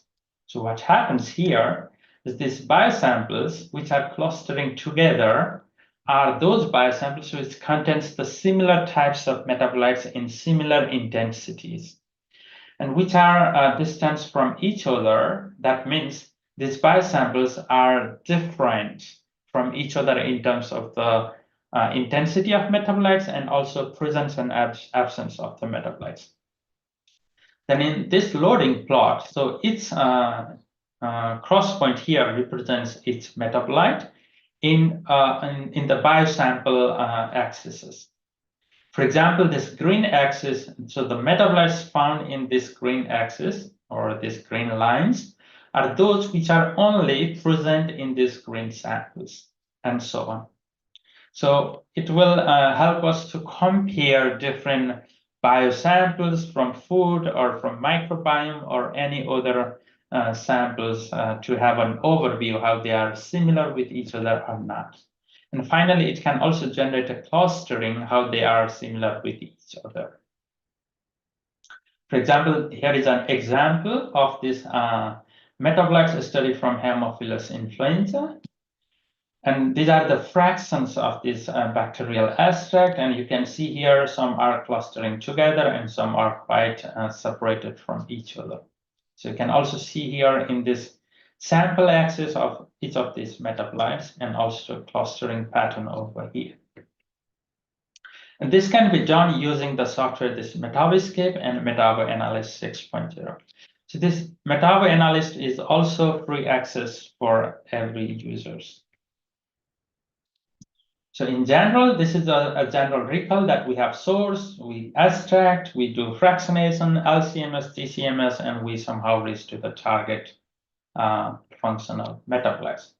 Then once we have this target metabolite, we will further extract these biological samples in large scale. We fractionate them, and we start isolating those metabolites individually. Then we determine the structure using nuclear magnetic resonance and infrared spectroscopy. And at the end, we will confirm the structure of this metabolite. And later, after this pure compound will be yielded, it will be further analyzed for bioassay. So how we can imply this metabolomics in general? For example, we can use it for detection and quantification of toxins in the food, in food quality control, tracking of food metabolism in human. We can also use it for quality control of drugs, study of drug metabolism in human, comparative study of quality of the food between different samples. So there we can really apply this statistical analysis. Then we can also investigate the microbial roles in health. For example, microbiome from gut, from lungs, or gut-lung axis, or microbiome from the skin. So how they, their metabolites will impact on the health. We can also study that one.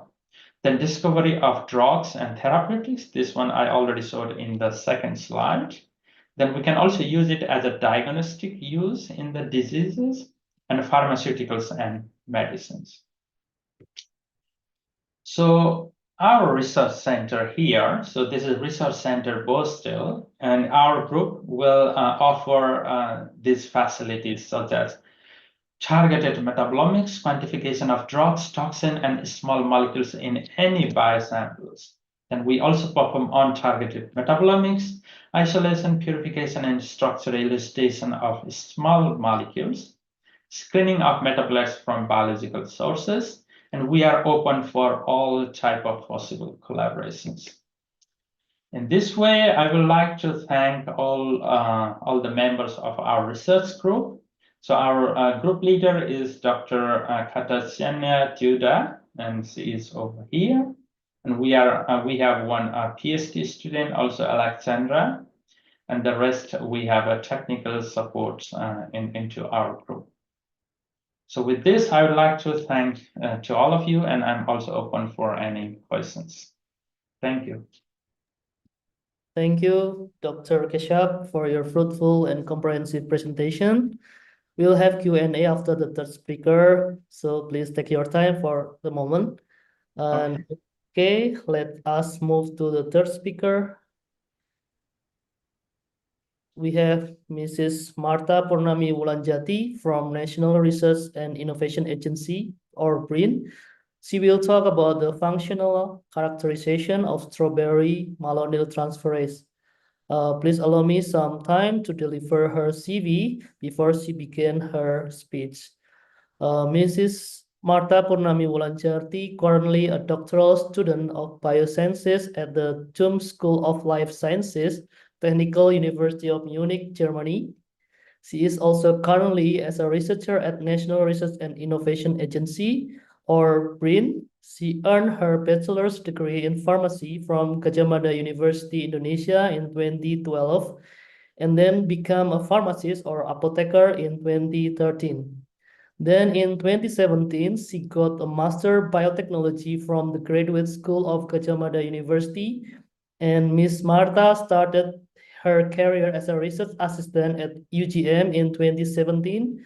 She was also a lecturer in pharmacy at Atmajaya Catholic University from 2017 to 2019, and she started her career as a researcher in 2019. Ms. Martha is a prolific writer with a high index of 6 at her young age. Her expertise include pharmacy and biotechnology.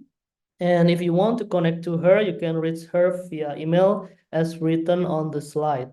Now, please extend a warm welcome to Ms. Martha, and the time and screen are yours.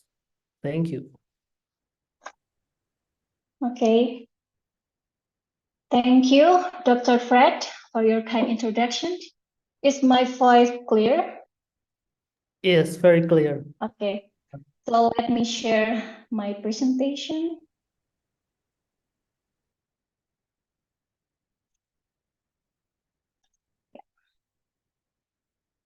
Okay, so can you see my presentation? Yes. Okay. Okay. Good morning from Freising, Germany. Guten Morgen and good afternoon in Indonesia. Guten Tag in Indonesian. So my name is Martha. I'm a researcher at Research Center for Food Technology and Processing, PRTPP BRIN. And now I'm studying for PhD at Technical University of Munich in the chair of Biotechnology of Natural Products. First of all, I would like to say thank you for giving me this opportunity to share a part of my PhD project. And today I will present my project entitled Functional Characterization of Strawberry Malonyl Transferases. In this presentation, I will talk about recombinant enzymes, and then the substrate screening assay. So this assay, we want to determine which substrates or glycosides that can be catalyzed by malonyl transferases. And the last part, I will talk about biotransformation using recombinant E. coli to produce malonylated glycosides. So for the introduction, I will talk about glycosides because the glycoside is the substrate, is the acceptor substrate of this recombinant enzymes. So what is a glycoside? So glycoside is the group of compound which one or more sugar or glycans attached to the other functional group or aglycon by glycosidic bond. And based on the type of aglycon, we can classify glycosides as flavonoid glycosides, phenolic glycosides, coumarin glycosides, anthraquinone glycosides, and furanone glycosides, and other glycosides. And these compounds have various pharmacological effects. So it means that glycosides are potential natural products for pharmaceuticals and nutraceuticals. However, glycosides have a limitation. They exhibit low solubility and stability in lipophilic media, and also low bioavailability because of the character of glycosides that has a high durability. So that it can limit their application in the preparation of pharmaceuticals or nutraceuticals. So how to overcome this limitation? So we can modify glycosides by acylation. So acylation is adding acyl group.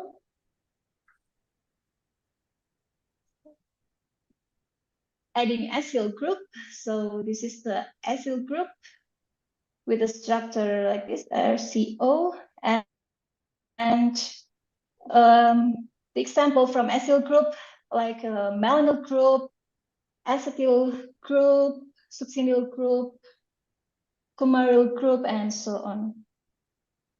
And with acylation, it can modify glycosides to improve their stability, solubility, and activity. Meanwhile, the acylated glycosides are only available in trace amounts in plants. And the chemical synthesis is unfavorable because it has a poor specificity. And also it produces unpredictable compounds. So the chemoenzymatic synthesis by acyltransferase enzymes is more advantageous because it requires a mild reaction, and also it has a high catalytic specificity. Okay, so now I want to talk about acyltransferases in plants. So in plants, there is a superfamily enzyme. It's called BAHD-HXXXD acyltransferase that catalyze the transfer of acyl moiety onto acceptors. And these enzymes utilize acyl-CoA as the acyl donor. So for example, acetyl-CoA, malonyl-CoA, succinyl-CoA, p-coumaryl-CoA, and so on. And this enzyme has conserved motifs that contribute to their activity. So motif 1, HXXXD, and motif 3, DFGWG, contribute to their catalytic activity, and YFGNA, it contributes to the anthocyanin specific acyltransferases. And one enzyme that belongs to BAHD acyltransferases is malonyl transferases. So what is malonyl transferases? So this is enzyme that catalyzes the transfer of malonyl groups onto acceptors molecules. So in this reaction mechanism, I use quercetin 3 glucoside as the acceptors. So this is the glucoside. And then we use malonyl-CoA as acyl donor or malonyl donor. So the histidine from the motif one is HXXXD, can deprotonate of this hydroxyl group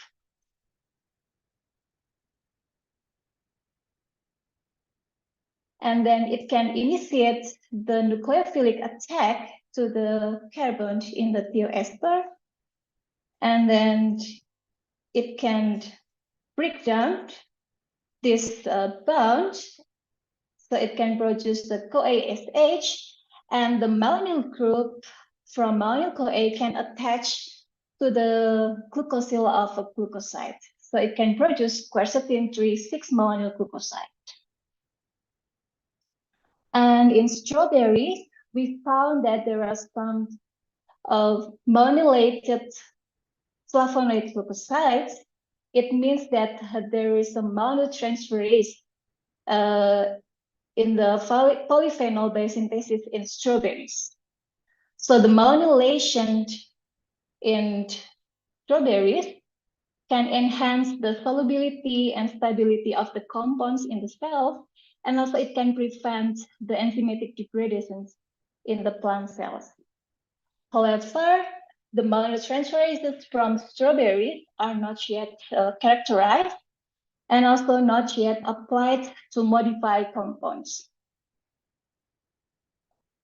And the former student, Johanna Twinkle, already successfully cloned malonyl-transferase gene and expressed in E. coli. And she isolated gene from Fragaria ananasa, varian Kandunga, and Singa-Singana. And those genes are inserted in plasmid PGX41 and expressed in E. coli BL21. And we have 10 different proteins. But from 10 proteins, only 3 proteins exhibited malonylation activity. Those are FAMAT-C1, FAMAT-C4, and FAMAT-S1. And if we check the sequence of amino acids, we can find that this protein expressed in the full length, and also they have 3 motifs that contribute to the malonylation activity. So in my project, I will focus on these 3 proteins. So my project aims to functionally characterize malonyl-transferases from strawberry fruits, from Fragaria ananasa, varian Kandunga, and varian Singa-Singana, and to determine the potency of strawberry malonyl-transferases in producing malonylated products from various glycosides by biotechnological processes. Okay, so as I told before, that I will talk about the substrate screening assay and the biotransformation to produce malonylated glucoside. So the first part about substrate screening assay. So in this assay, I did the in vitro enzymatic assay. The reactions consist of malonyl CoA as the malonyl donor, and then malonyl acceptor. And in this case, those are various glycosides and protein malonyl-transferase from strawberry, EDTA, mercaptoethanol, and buffer potassium phosphate. And we incubate the reaction, we stop the reaction, and then we analyze the samples by LC-SEMS to determine the products. So this is how we confirm the enzymatic product by LC-SEMS.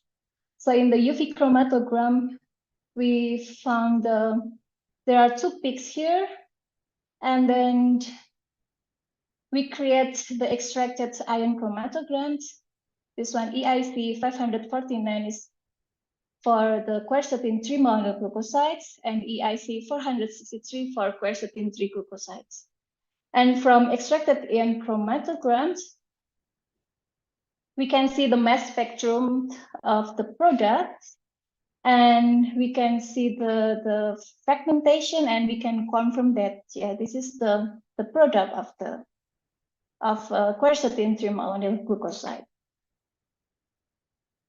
Okay, so this is the result of substrate screening. So we already screened more than 70 substrates or glycosides, and we found that there are 59 substrates or 59 glycosides that can be catalyzed by this enzyme. So if you see for FAMAT C1 and FAMAT S1, those have like almost similar profile of activity, because this protein comes from a similar gene but a different variant. So C1 is Kandunga and S1 is from variant Sengasiengana. And for FAMAT C4, yeah, it has a bit a different profile of activity. And now we want to know more about this substrate. So we found that strawberry malonyltransferase can catalyze the production of malonylated products from glucosides and galactosides. So it can only utilize the glycosides with the glucosyl sugar and also galactosyl sugar, because it has the 6-hydroxyl from this sugar.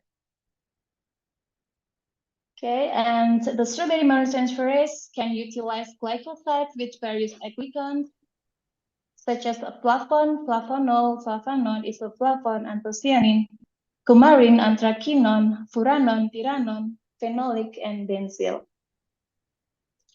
And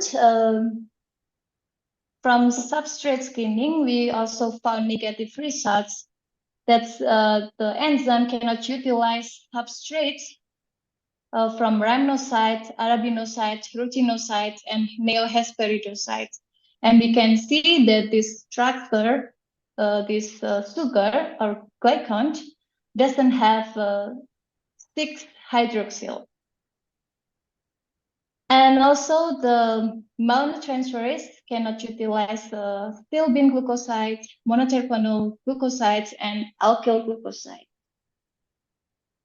We also check other acyl donor, not only malonyl-CoA, and then we compare the products from the reaction, and we found that the reaction with malonyl-CoA can produce 40% products of quercetin trimalonyl glucosides, and with other acyl donors such as a picomoryl-CoA and feruloyl-CoA, we only found around 4%. We can state that malonyltransferase utilize malonyl-CoA as acyl donor. And we come up to the second part of my talk. So I will talk about whole cell biotransformation using recombinant strawberry malonyltransferase to produce malonylated glycoside. So we use E. coli cells because it is easy to grow and easy to modify. And also E. coli cells can produce malonyl-CoA, which is very important in the reaction of malonylation. And so how we did the experiment, so we grow the bacteria, and then we did the IPTG induction to express the recombinant protein in the cell. And then we add the substrates, we incubate overnight, and then we collect media and extract the product from media. And then we analyze the product compounds by LC-MS. So this is the first experiment. We utilized recombinant E. coli BL21 harboring PJX41 FAMAT C4. So in the cells, there is a recombinant FAMAT C4, and then we add the glucose as the precursor for acetyl-CoA, and in the cells already acetyl-CoA carboxylase that's produced by the cell, and it can convert the acetyl-CoA to be malonyl-CoA. And then we add glucoside, and in this experiment we use furanyl glucoside, and theoretically with the catalyst strawberry malonyl transferase, it can convert to malonylated glucoside. But in this experiment, we didn't get the product. So we tried to find the reason what's happened in this experiment. And the first one, it might be because of the glucoside uptake. Because we know that glucosides have high hydrophilicity, and the cells is the membrane cells is phospholipid membrane, so might be the glucoside cannot pass through the membrane cells. And the second problems might be the low level of intracellular malonyl-CoA in the E. coli cells. So we need to increase the malonyl-CoA in the cells. And now for glucoside uptake, we try to solve the problem, utilize a GT. GT is glucosyl transferase. So in this experiment, we utilize E. coli BL21DE3 PLYSS, carrying PRSF-GST GT13 FAMAT-C4. So in the cell, we express the recombinant glucosyl transferase and malonyl transferase. And with glucose, we can produce malonyl-CoA in the cell. And then aglycon. So we utilize aglycon instead of glucoside. So this aglycon is furanyl. And with glucosyl transferase, furanyl can be converted to glucoside. And then with malonyl transferase, theoretically, it can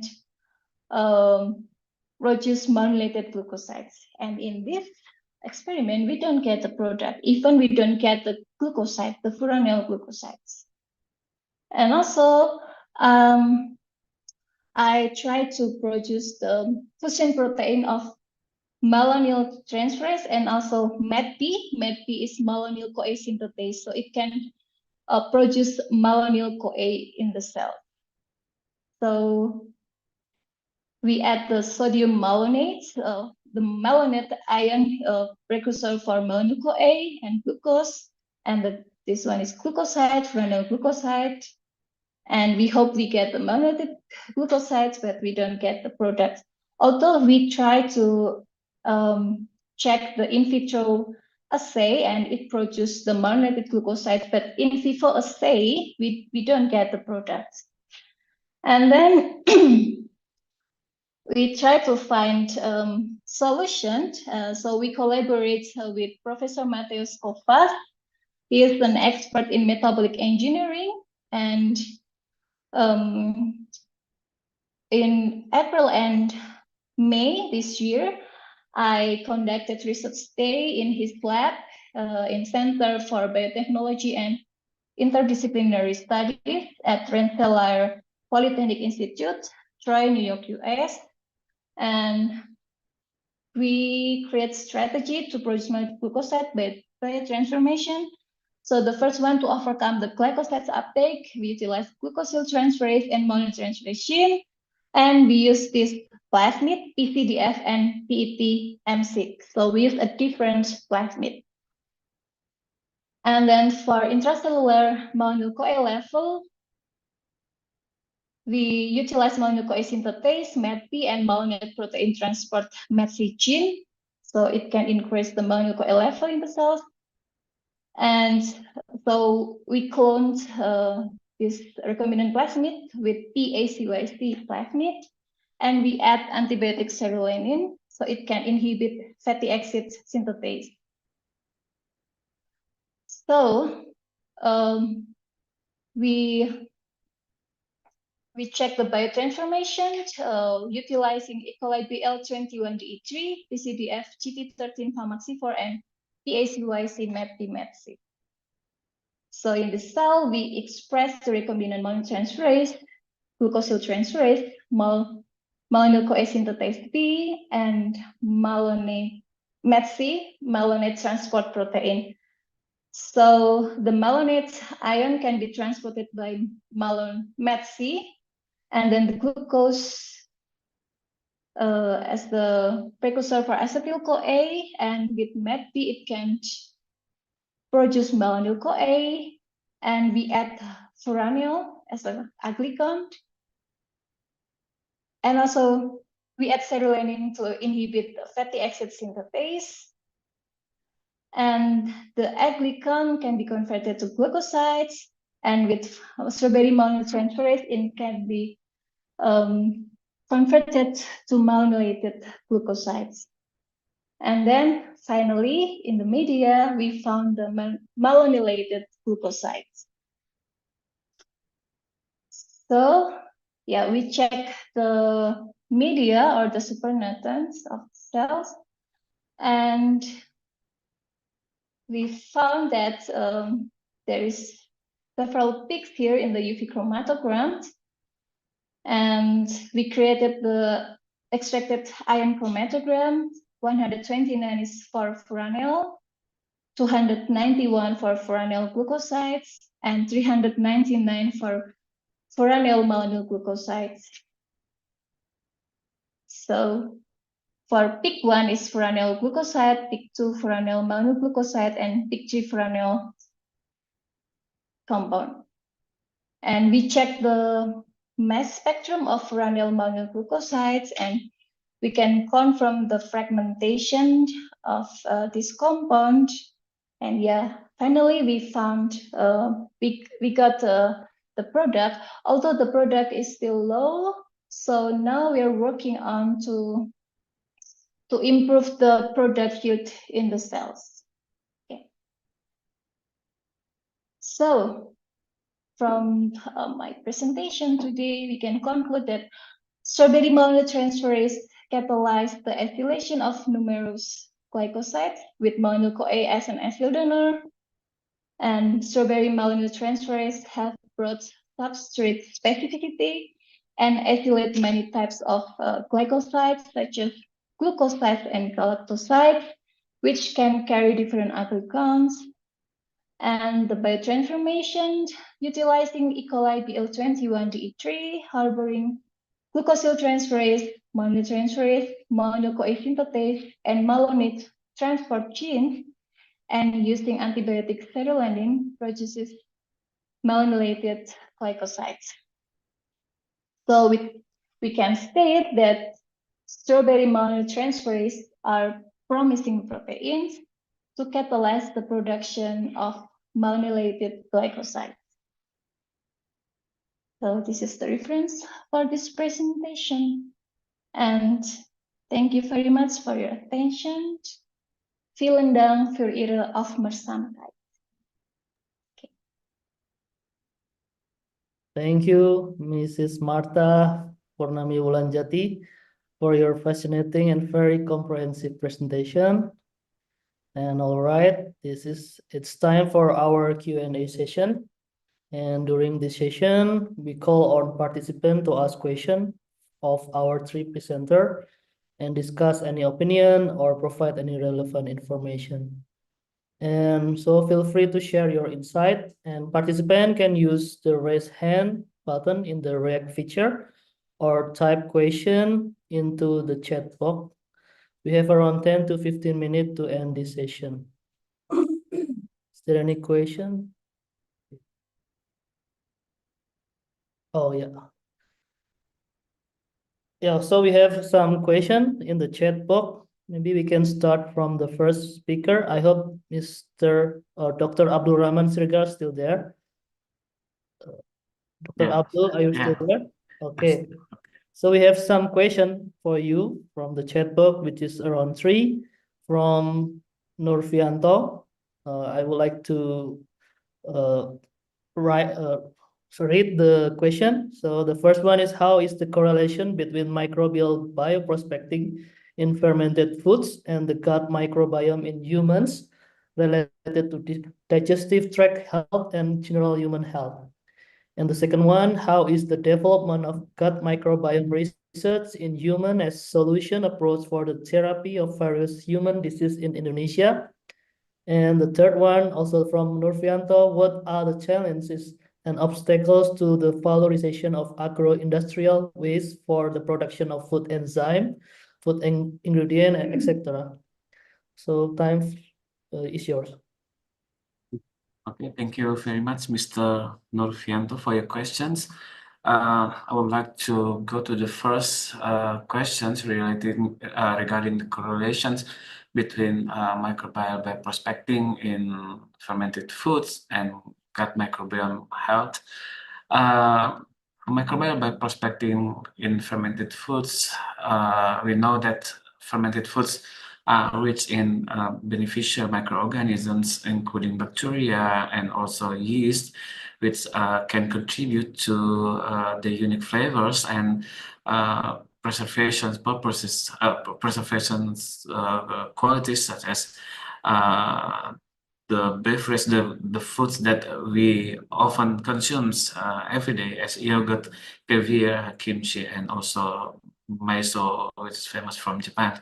And the bioprospecting involves discovering and utilizing these microorganisms for the potential and health benefits. And fermented foods are a key source of probiotics as a good bacteria, which are live microorganisms that against the bad bacteria and confer the health benefits to the host. And the gut microbiome consists of not only several, but probably trillions of microbes living in the digestive tract, and a diverse and balanced microorganisms community is crucial for digesting food, as well as synthesizing vitamins, and also protecting against pathogenic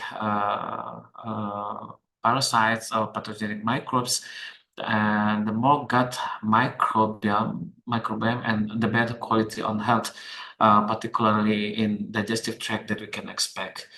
And in the probiotics and health sector, the probiotics found in fermented foods can be positively influence the gut microbiome community by increasing the microbial diversity, enhancing gut barrier function, and modulating immune response. And it can also lead to improved digestive health, reduce inflammations, and even better mental health.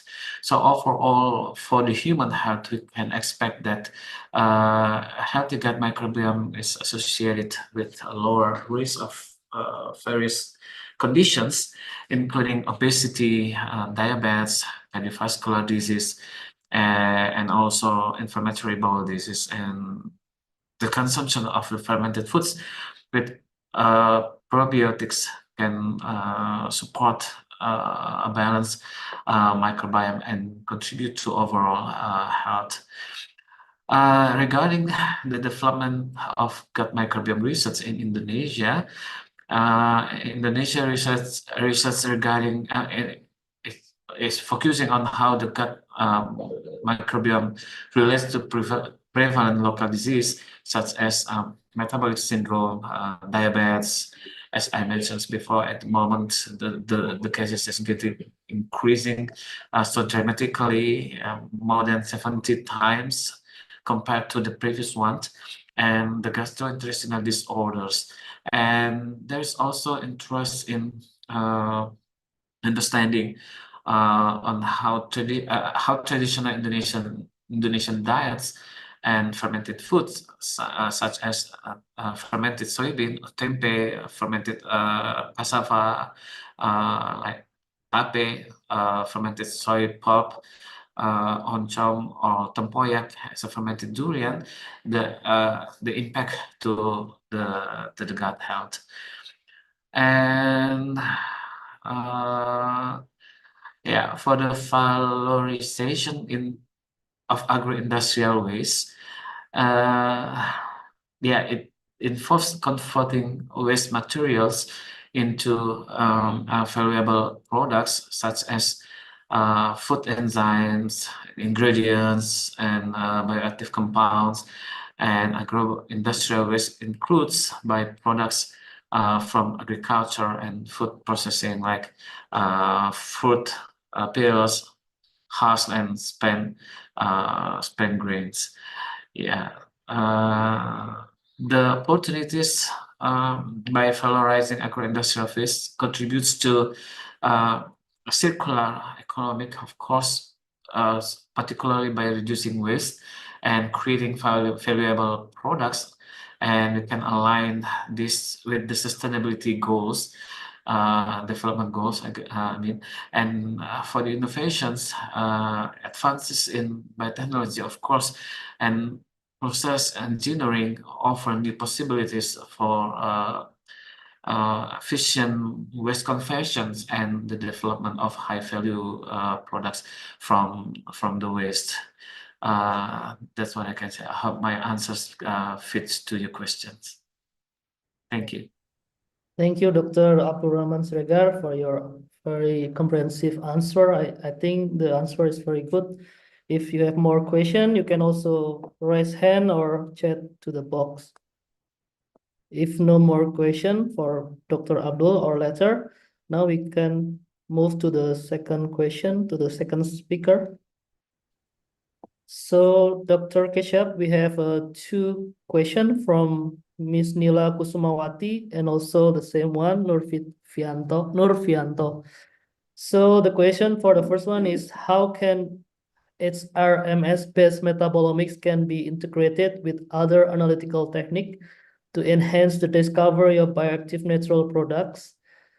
And the second question from Nurfianto is, how is the sample preparation of or pre-treatment and the step for metabolomics analysis for secondary metabolites of medicinal plants, both targeted metabolomic or non-targeted metabolomics, and plants whose metabolite compound have not been studied before or which have been studied very often? And the second question from him is, how is metabolomics applied to analyze sensor profile and metabolites related to post-harvest process of crops such as coffee or cocoa fermentation or tempe? Maybe you can answer. Sorry for the very long question. No, that's fine. Yeah. So regarding the first question, how can this HRMS-based metabolomics will be integrated with the other analytical techniques? Well, it can be integrated for sure, but what I can emphasize here is, for example, we have still in this mass spectrometric techniques, we have mass imaging. And this is one of it, it's called MALDI. So this is matrix assisted laser detection or ionization technique, where you have your sample directly, let's say a slice of your sample. Let's say if it is about banana, then you can make a very thin slice of banana and you can directly measure on this thin layer that what sort of metabolites are presented there. For example, let's say if a part of the food or a biosample is deteriorated by fungi or bacterial infection, you can take this part as a slice and you can measure in a real time what sort of metabolites are there, and you can compare with the healthy part. So this could be one. The other is genome mining. So genome mining is basically for secondary metabolites. So you look on the genome, and from there you will list the possible metabolites that this organism has ability to produce in its biosynthetic machinery. And from there you can already have a target, like what metabolites it has as a potential to produce, and you can look that into your HRMS databases or in metabolomics. Other could be feeding experiment, like you can feed labeled or deuterated amino acids or fatty acids or any molecules, and then later, after the growth of this organism or biological entity, you can track down the metabolites where these deuterated precursors appear, and in this way you can also somehow identify what class of compounds or what biosynthetic approach has been included in this metabolites. The other is pathway analysis you can also perform. So if you detect one metabolite and you want to make sure, then you can also check what pathway it has been involved. So there will be pathway analysis platforms such as Metabolomic that can also help to analyze the pathway. Then, of course, using different databases as much as possible for this mass spectral library. So there are not only GNPS, but there will be mass bank and other metalins, and there are several databases for bacteria, for plant, for fungi. There are different databases and they can be included. And there is also one, this NMR-based metabolomics, where first you will look the NMR data of your sample, and from there you will speculate what kind of chemical classes are present in this sample, and in this way you can assist it in your HRMS-based metabolomics. So this is what I can say for the first question, and the second question from Nurfianto. Sample preparation, pre-treatments. Okay. So what I can say about this is for sample preparation, you need a very diluted sample. I would say 0.2 milligram per milliliter in concentration. And when you inject into the mass spectrometer, you inject, let's say, if it is the case for LC-MS, it will be 1 microgram maximum. But if it is for GC-MS, it should be maybe 10 times or even 50 times more diluted than this. Then for pre-treatment of the samples or some sample preparation, you need to centrifugate and filter the sample to get rid of those small particles. And you can also use the GATT column. It is a very small column as a filter that can be used before the sample pass into the mass spectrometer. So it is kind of a filter GATT column that can be also used. Then as a pre-treatment for the samples, we can use it for GC-MS, where you need to, let's say, methylation or acetylation of samples to make the molecule being volatile into the instrument when you hit the molecule. So you need to do that if you are analyzing, let's say, polymers, polysaccharides, or any lipids. You need to esterification. You need to esterify these molecules to make it available to the sources. And then for plants whose metabolites are not studied before, the chances of discovering new metabolites will be, of course, higher. But you can only focus on the active fractions based on your desire, what activity you need. And you can only focus on these active fractions. And you can start with metabolomics and then at the same time, isolation and purification of metabolites. Then there is a second part, sensory profiles and metabolites related to post-harvest processes of crops. Here, what I can say is for sensory profiles, if it is about smells of the food, you can apply GC-MS, because GC-MS is very good for volatile compounds. So it can really detect various volatile metabolites, which has impact on the smells of the food. And then for, let's say, post-harvest processes, what you can do is you can do also, let's say, for the sensory profile, you can also quantify these sensory metabolites from different samples. Let's say you have a sample or a food that has been deteriorated after 5 days, then you can take the sample source from before 5 days and after 5 days, and you can quantify these sensory metabolites. And in this way, you can compare these samples, whether they are deteriorated or not, in this way. The other part is the post-harvest process of crops. Okay. So here again comes this statistical analysis. So you check the samples in different time periods. So before harvesting and after harvesting, then you extract the samples in the same way. So you have like replicates, even technical replicates and sample replicates, and then you compare the metabolites in different phases of harvesting. And in this way, you can somehow withdraw some conclusion whether the metabolites changes or not changes, and if they are changes, then what particular metabolites are changes, you can even point out later on.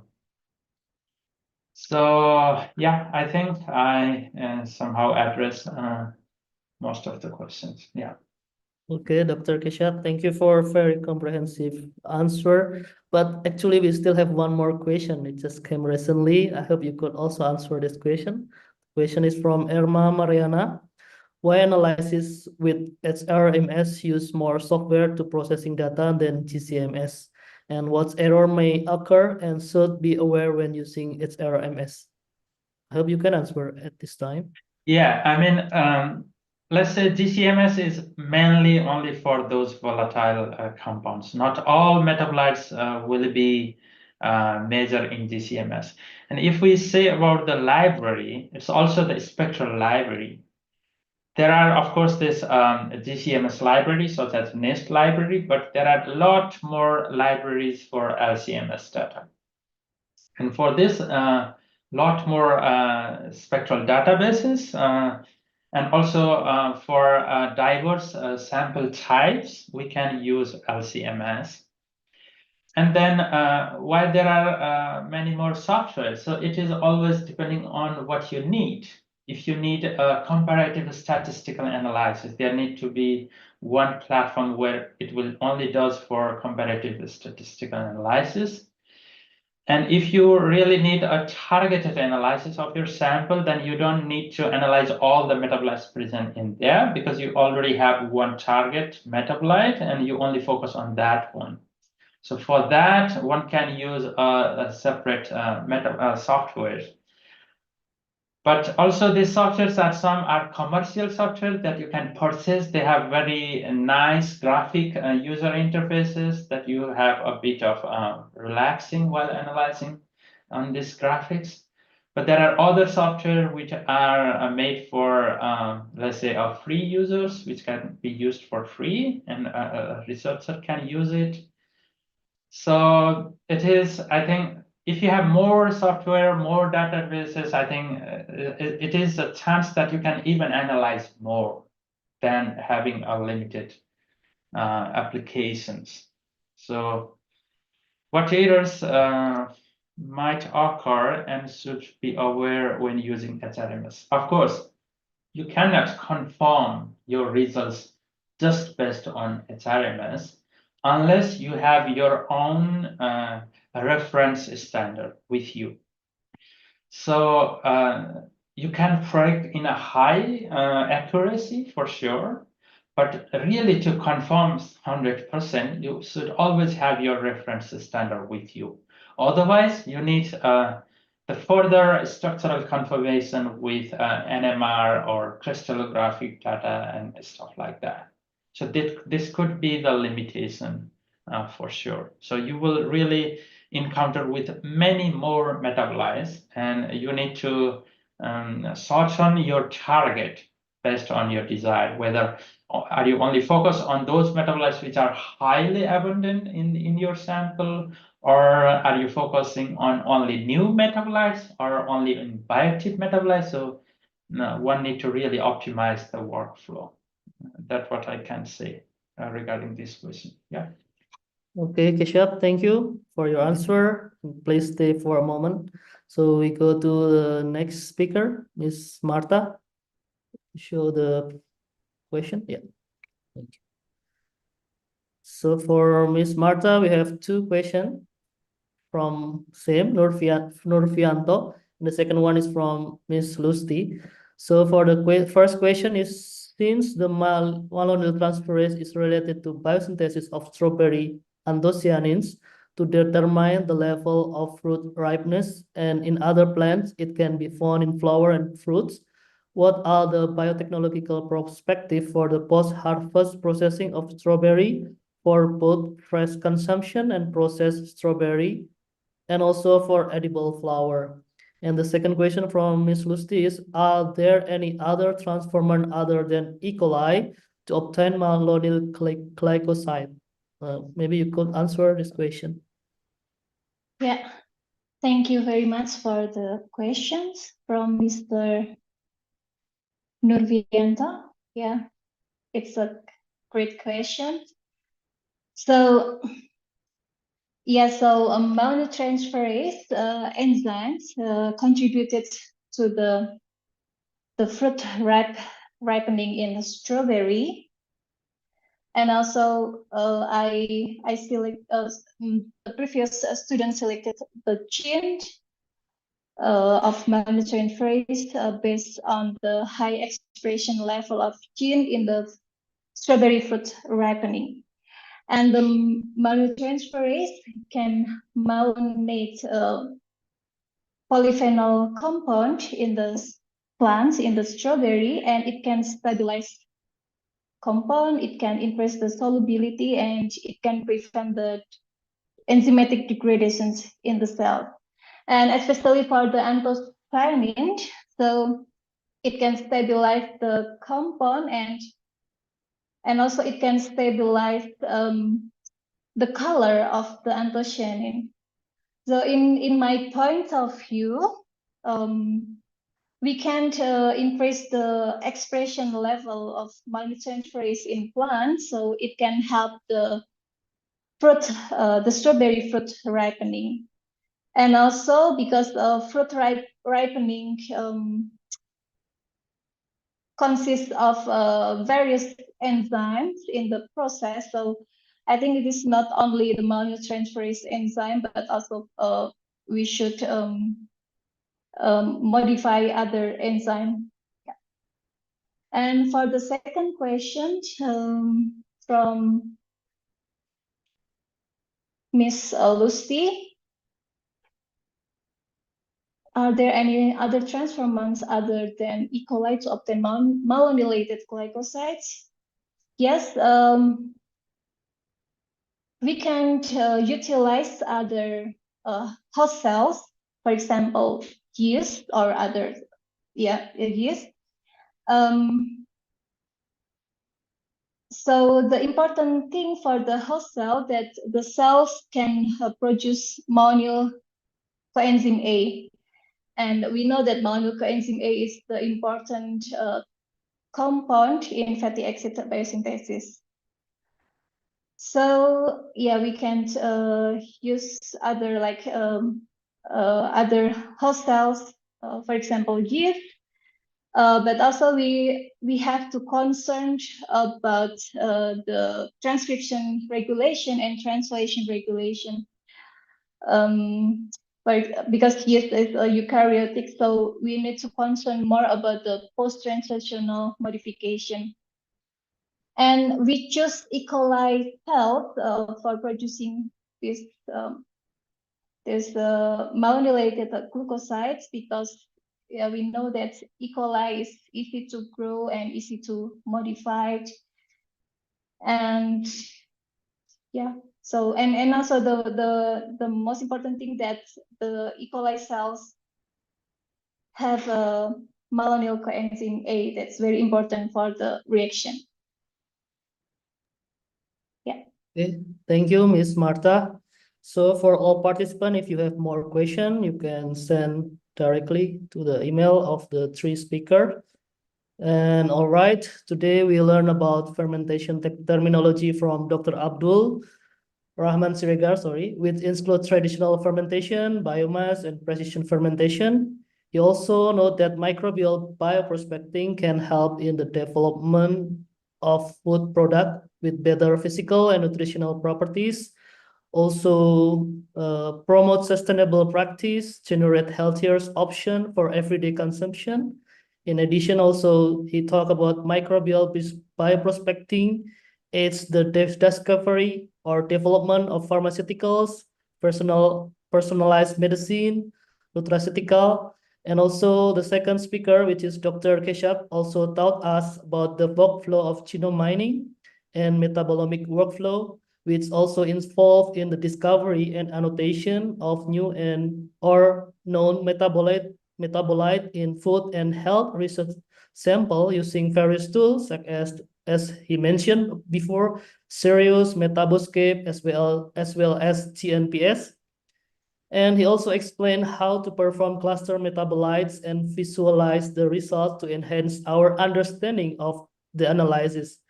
And the third speaker, Ms. Marta, also provided us an overview of her current PhD research. She performed biotechnological research by studying the functional characterization of strawberry malonyl transferase. And she also mentioned about FAMAS, promising protein to catalyze the production of malonyl glycosate. And I hope also Ms. Marta could graduate soon from Technical University of Munich and come back to our office, BRIN, Badan Riset Inovasi Nasional Indonesia. So thank you for the joint webinar today, and thank you to all participants, and of course, thank you to all three speakers. Please give them an applause reaction. And I will give back the time to MC, Master of Ceremony, Mrs. Mumun. Thank you. Please, Mrs. Mumun. Okay, thank you, Mr. Andre, as the moderator of our session, and to our wonderful speakers. Ladies and gentlemen, finally, we come to the end of the webinar. We would like to award certificate of appreciation to the speaker, and please the host to display the certificate.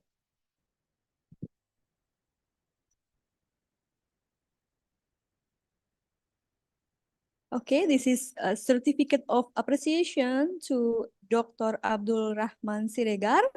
Thank you very much. Thank you for your contribution today. Next.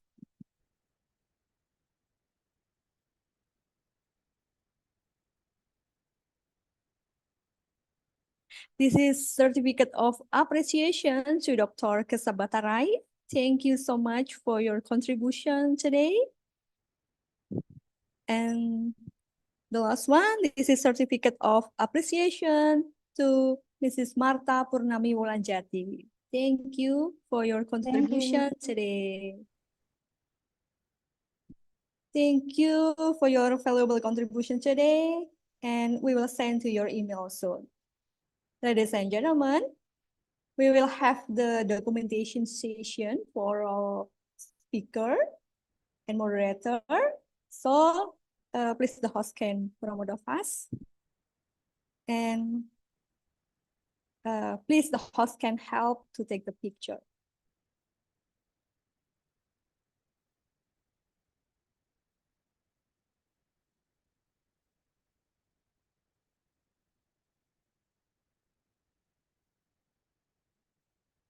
Okay, thank you. Ladies and gentlemen, we would like to thank you for spending your time with us today and all the active participation. Thank you for the speakers, moderators, the committee, and the last but not least, to the participants. Ladies and gentlemen, finally, we would like to apologize for the inconvenient matters during the webinar. Thank you, and see you when I see you. Goodbye.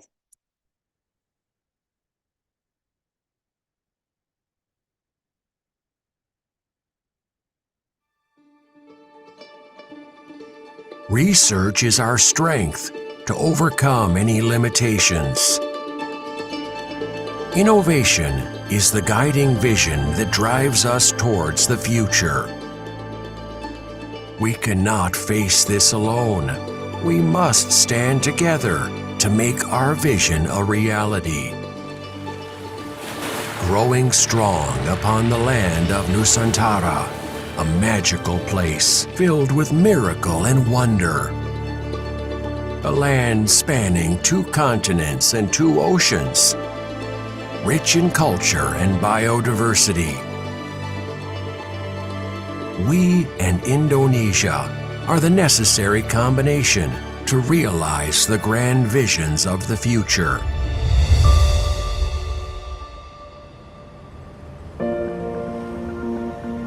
Like an orchestra, BRIN harmonizes research, development, assessment, application, and also synergies, invention, and innovation in Indonesia. We created an ecosystem consisting of 7 deputies, 12 research organizations, and 85 research centers dispersed throughout Indonesia. Research Organization for Aeronautics and Space, Research Organization for Nuclear Energy, Research Organization for Energy and Manufacture, Research Organization for Earth Sciences and Maritime, Research Organization for Life Sciences and Environment, Research Organization for Electronics and Informatics, Research Organization for Social Sciences and Humanities, Research Organization for Archaeology, Language, and Literature, Research Organization for Health, Research Organization for Nanotechnology and Material, Research Organization for Agriculture and Food, Research Organization for Governance, Economy, and Community Welfare. BRIN catalyzing research and innovation to develop an advanced scientific ecosystem in Indonesia with 2 main targets. BRIN realizes the tremendous potential of the nation's youth in the field of science and technology. Thus, various research and innovation policies are being formulated to develop and cultivate human resources with high competence and aptitude in science and technology. Creating many excellent programs is a form of BRIN's commitment to researchers, innovators, and the general population from various disciplines across the nation. The research and innovation ecosystem quality improvement in Indonesia is also realized through the collaboration of various ministries, institutions, domestic industries, and regional governments, to name a few, by forming the Regional Research and Innovation Agency, or RIDA.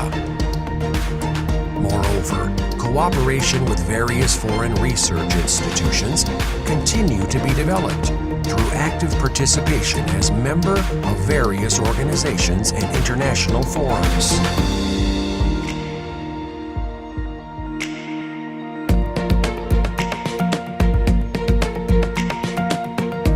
BRIN organizes research into a more effective and efficient process by integrating human resources, infrastructure, and budget from various research and development institutions.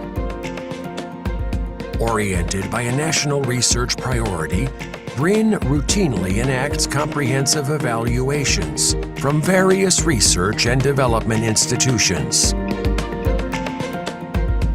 This effort is supported through the continued management and improvement of various research and innovation facilities located across 17 regions of Indonesia, dedicated towards the development of science and technology. BRIN continues to improve our contribution to research and innovation towards national development by developing and revitalizing 4 areas of science and technology, or KST.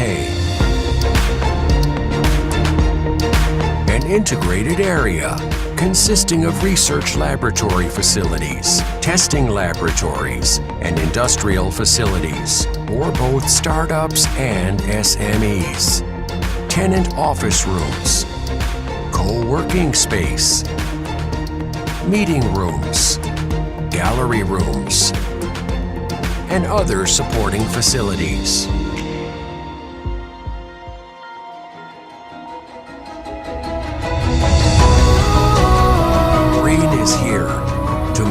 manifest the future of a golden Indonesia 2045 by consolidating science and technology resources and creating a resource ecosystem and research-based economical foundation. Transforming Indonesia as a global reference in the development and application of science and technology, practices, and the good of humankind. Nature is the source of inspiration. Knowledge is the foundation, and to be put in praxis for the sake of the nation.